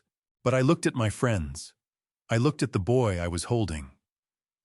"Yes," I said, and the tears finally came rolling down my soot-stained cheeks. "Yes, Eli. We're going home." It wasn't a building. It was this. It was us. I lifted him up and walked out of that ballroom, past the senator sitting with his head buried in his hands, past the cameras, out through the doors and into the cool night. The rain was done. The stars were showing. I was Corey Harding. I was 73 years old. I had no house. I had no money. But I was the richest man on earth. The ballroom doors didn't just open. They were kicked in. The sound split the tension in the room like a hammer through glass. I have lived near police raids my whole life. In my neighborhood, they come with shouting and chaos and fear. But this was something different. This was precision. This was the federal government at work. Dozens of agents streamed into the room wearing navy jackets with those 3 yellow letters across the back, FBI. They moved like water through a channel flowing around tables, sealing the exits, swarming the stage. The local officers, the ones Portia had purchased, stepped aside. They understood that their authority ended where the federal charges began. They holstered their weapons and studied their shoes, knowing their names were probably already on an indictment somewhere. I pushed myself up from behind the podium. My knees popped. The adrenaline that had carried me through 48 straight hours was bleeding away, leaving behind a deep, bone-level exhaustion. I didn't let it show. I stood straight. Portia was still on the floor where Big G had stopped her cold. She looked up at the ring of agents closing in. For a moment, she wore the expression of someone who has received the wrong order from room service. "What is the meaning of this?" she demanded, attempting to rise. Her silver dress was torn along the hem. Her hair was pulling loose from its perfect arrangement. "This is a private event. Get out of my face." A tall agent with a face like cut stone stepped forward. No blink. No reaction to her dress, her name, or the senator standing 5 feet away. "Portia Langley," he said, his voice slicing through the room's murmur. "You are under arrest for conspiracy to commit murder." Money laundering, wire fraud, and kidnapping. Portia laughed, a shrill, fractured sound. Kidnapping, she shrieked. I am a Langley. My father is Senator Langley. You cannot arrest me. I will have your badge. I will have your job. You'll be working security at a shopping mall by tomorrow morning. The agent didn't flinch, didn't blink. He unclipped a pair of steel handcuffs from his belt. Turn around and place your hands behind your back, he said. That was the moment she broke. The truth of it landed all at once. The money wasn't going to protect her. The name wasn't going to protect her. Every wall she had built to hold the world at bay was collapsing inward. The sound she made wasn't human. It was the sound of something trapped, tearing itself open to get free. No! She screamed. No! She lunged. Not at the agent, not at her father. She came straight for me, eyes blown wide and white, teeth bared. She looked like something feral, something that had lost every last thread of reason. She wanted to destroy the thing that had brought her world down. She wanted to take me apart with her own hands. I will kill you! She screamed, fingers reaching for my throat. You dirty old man, you ruined everything. I didn't move. I didn't step back. I just looked at her. Big G moved to cut her off, but the agents were quicker. Two of them seized her by the arms. She kicked and thrashed. She spat at me and it landed on my tuxedo jacket. Get off me, she yelled. Daddy, help me! Daddy, make them stop! Her eyes searched for the senator. He was standing near the front table, face drained to the color of ash. He looked at his daughter, the girl he had raised in palaces and private schools. He saw the madness in her eyes. He saw the truth burning on the screen behind her, and he turned his back. He straightened his tie, reached for his water glass, and turned away. His silence was louder than everything she was screaming. Portia buckled. Her legs gave out from under her. The agents hauled her upright. They clicked the cuffs onto her wrists. The sound had a finality to it. Click, click. They dragged her across the stage.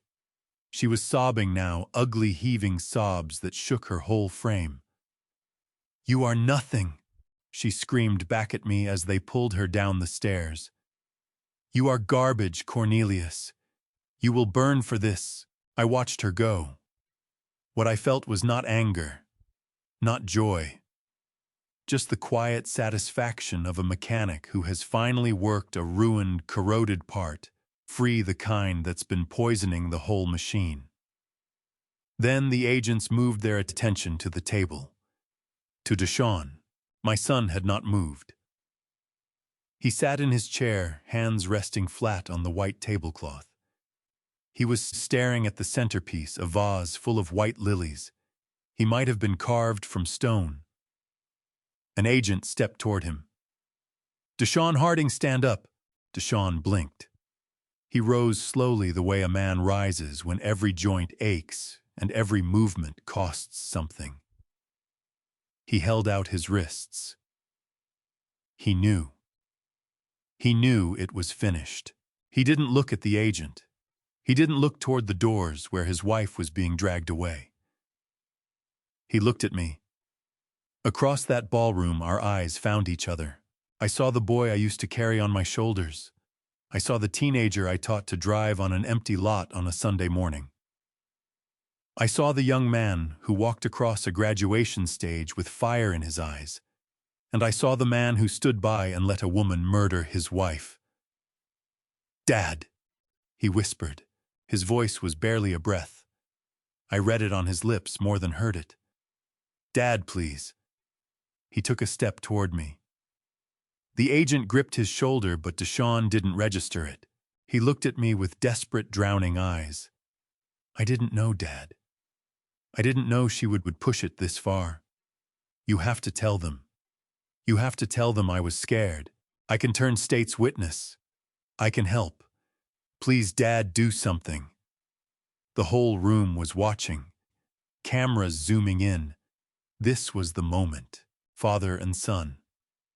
The question of redemption hanging in the air. I came down the stairs from the stage, my boots pressed heavy into the plush carpet. I crossed the room to him. The agent stepped aside, giving us space.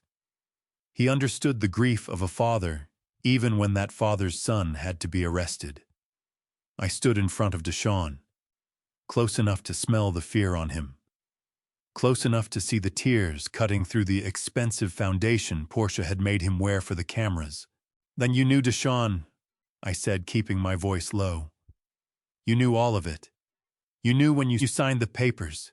You knew when you took the money. You knew when you let them take Eli. But I am your son, he sobbed. Your flesh and blood. You cannot let them take me to prison. I won't make it in there, Dad. I am not like you. I am not strong like you. No, I said. You are not. I looked down at his left hand. He was wearing a gold wedding band, not the platinum diamond-encrusted ring Portia had put on his finger. He had removed that one already, playing the victim, probably. He was wearing the plain gold band I had given him on the day he married Kezia. My father's ring. Thick, scratched gold. It had come through the Great Depression. It had come through World War II.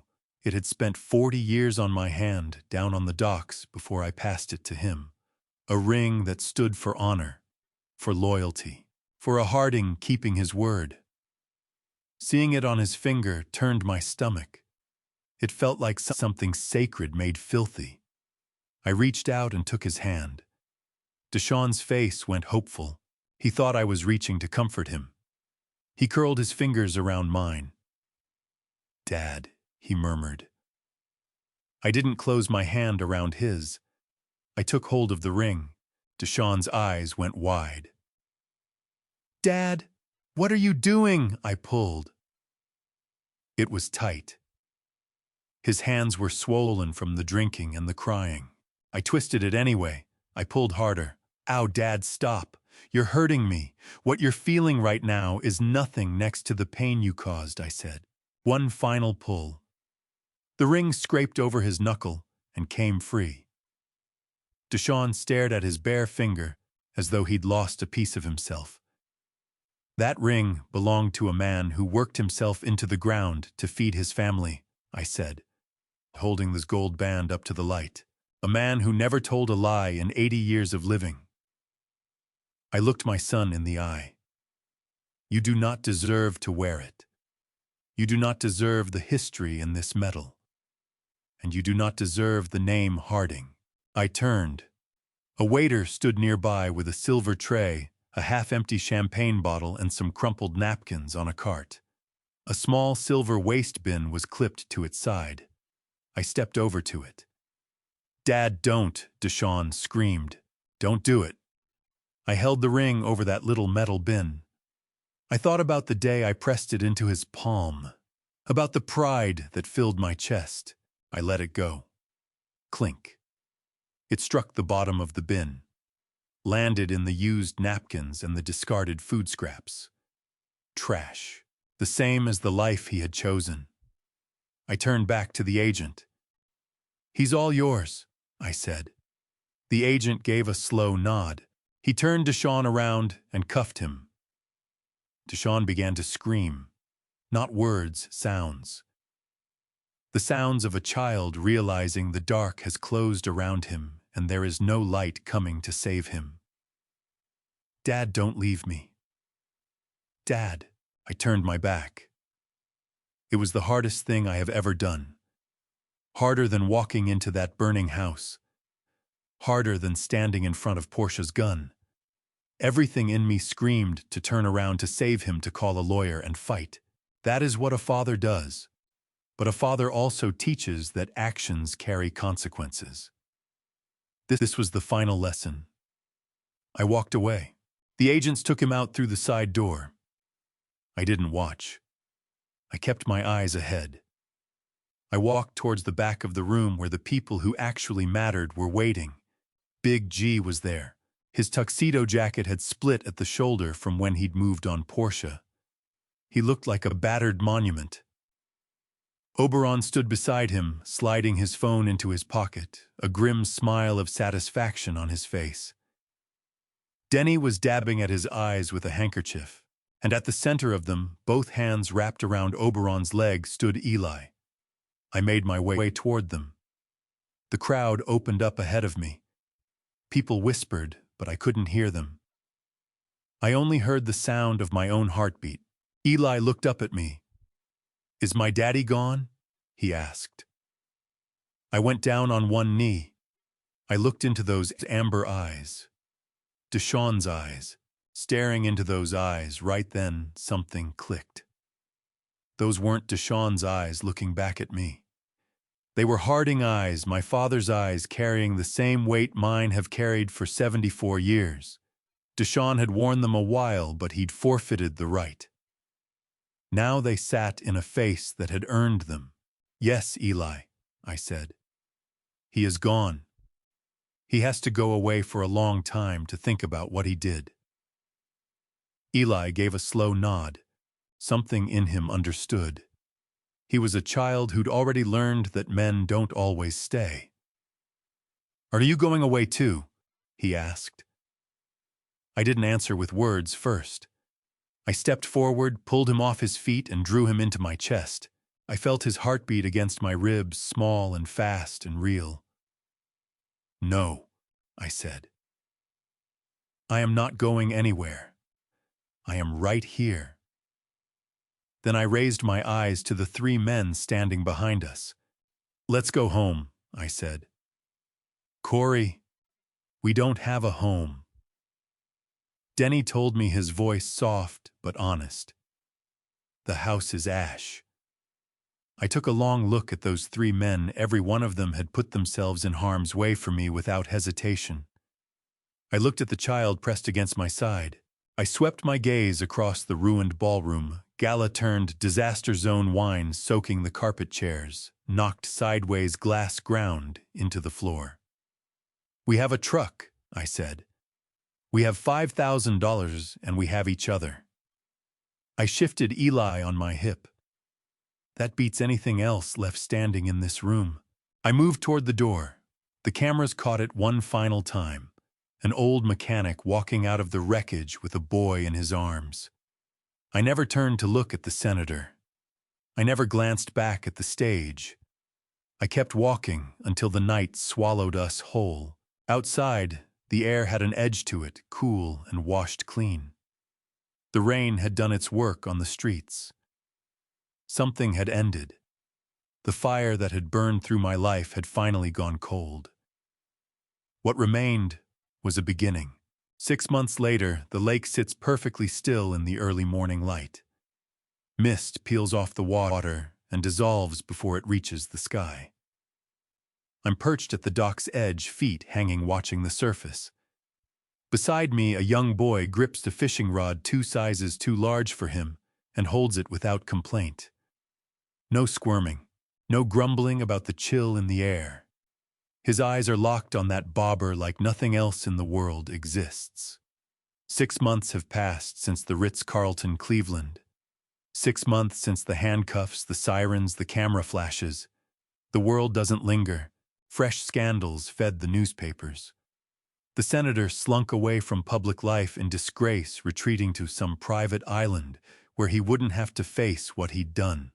The V&M Foundation was wiped out, assets frozen, money redirected to organizations actually doing good. For everyone else, it was yesterday's news. For me, it was a turning point. The whole thing had been rotating around loss. Now it rotates around something different, possibility, a future worth having. Eli tugs my sleeve.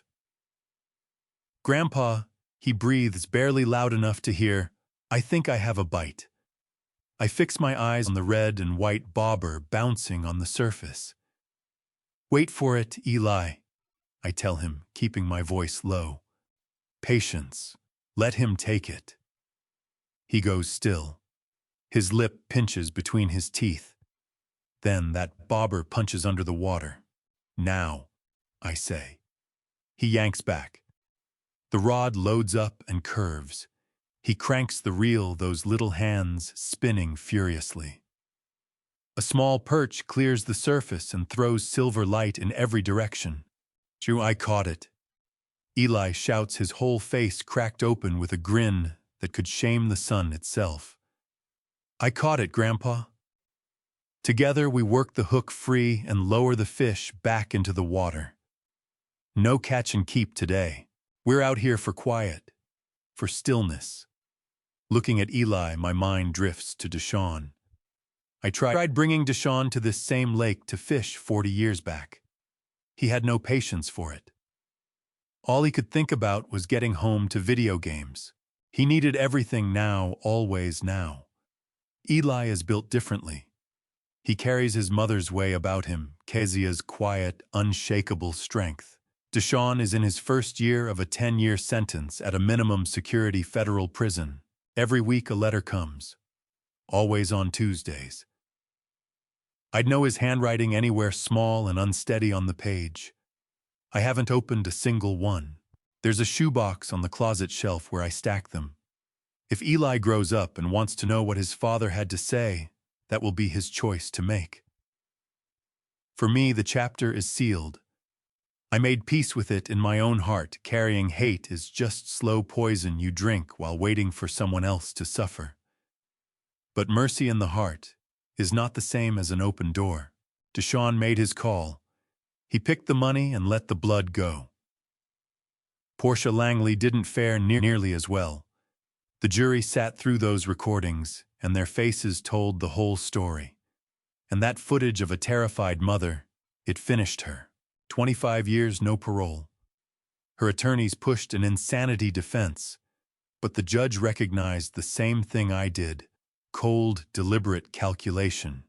She's sitting in a cell right now, and I find myself hoping that every time darkness falls behind her eyes, the face she sees is Kezia's. A rumble of tires on gravel pulls me back. I glance over my shoulder.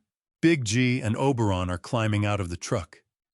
Denny rides in the back. Sunday barbecue, it's become as fixed as sunrise. These men aren't a circle of friends anymore. They're my people, full stop. Big G hauls out a cooler that could double as a casket. He's made himself Eli's shadow part, protector part, human jungle gym. Denny shows up with whatever toy he's tinkered with that week. Last Sunday, it was a remote control car that tops out at 40 miles an hour. Oberon carries the updated filings for the Kezia Dupree Trust. The lawsuit settlement didn't go toward anything grand for myself. It went toward reclaiming what was taken. My house on Quincy Avenue is being built back from nothing sturdier than before: brick over wood, steel reinforced doors, and a bedroom for Eli in whatever color he names. Everything beyond that pours into the foundation. Our work is with mothers trying to find a way out from under abusive households, women whose voices have been crushed by men with money and power. We hand them back what was stolen from them: a voice. The way I found a voice for Kezia that night. "Hey, Corey!" Big G bellows, and the birds scatter from the trees like an explosion. Coals are already burning. You planning to cook, or are you just out here letting the boy do all the fishing? I push to my feet. Rainy days still make my knees complain, but the sun is out and warm today. I gather Eli up into my arms. He's putting on weight, I feel it every week. He smells of lake water and sunshine. "We're on our way," I say. The hill rises ahead of me, and at the top of it, my friends are waiting, with the smell of burgers drifting down and the sound of laughter carrying on the breeze. I gave up a great deal fighting this battle. My son. The comfortable illusion that life deals fairly. The final quiet years I'd planned for retirement. But the boy against my shoulder and those men up by that grill, they tell a different story. Something came back to me that I hadn't expected. The truth. I set Eli on his feet and watch him charge at Big G, who catches him and lifts him like he's hollow. I stand where I am for a moment, eyes on the footprint of my house to be. The concrete is fresh, still dark with moisture. Early this morning, I crouched down with a stick and pressed words into the wet corner where the porch will one day stand. Kezia and Odessa watching over us, 74 years old. Hands mapped with scars. My heart has been shattered more than once and mended with whatever was at hand, rivets, stubbornness, the kind of steel that only comes from surviving. But here I stand. Fish are hitting. The sun is climbing. And somewhere in the past 6 months, the dark stopped being something I feared. Because whatever night rolls in, I've got something inside me now that lights the way back. Standing here in the last season of my life, the lesson carved deepest is this: blood alone doesn't build a family.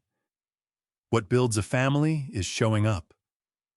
I grieved for years over a son who breathed, but had long since stopped being who he was supposed to be. And somehow, out of all that wreckage, I found a grandson I didn't even know was mine. We hold tight to the poisoned branches of our own family trees, terrified that cutting them means losing everything. But there are times when the only way to save the roots is to take the saw to what's killing them. I traded a son for greed's taking and walked away with a legacy and the truth instead. What defines a man isn't what he raises up, it's what he refuses to let fall. And that is the story of how one old mechanic took on $1 billion empire with nothing but a wrench and the truth. That is where this story leaves us: an old man standing on a hill with a boy in his arms and the smell of something good cooking in the air. Not a perfect ending, but a true one. I gave up a great deal getting here. A son. A version of the world I wanted to believe in. Years I had planned to spend quietly. But I believe God doesn't allow that kind of fire to burn you down without a reason. Sometimes the loss is the lesson. Sometimes the thing you grieve was never really yours to keep, and what comes after it is the gift you didn't know to ask for. Eli is that gift. The truth is that gift. I would walk through every hard day again to arrive at this one. If this story leaves you with anything, let it be this: do not confuse loyalty with blood. Family is built in the choices people make when it costs them something, not in the name they share with you. If someone shows you that your silence is worth more to them than your safety, believe them and act accordingly. Forgive when you are ready, because carrying hate only hollows you out. But forgiveness is not the same as an open door. You can release the wound and still protect the threshold. And when the truth finally surfaces, and it always does, be the one who is ready to speak it out loud, no matter the room you're standing in. If this story reached something in you, share it with someone who needs to hear it today. Leave a thought in the comments. I read them, and your words matter to this community. And if you haven't yet come back and subscribed to Family Revenge Stories, there is more to tell, and I am glad you are here for it. Thank you for listening. Take good care of yourself.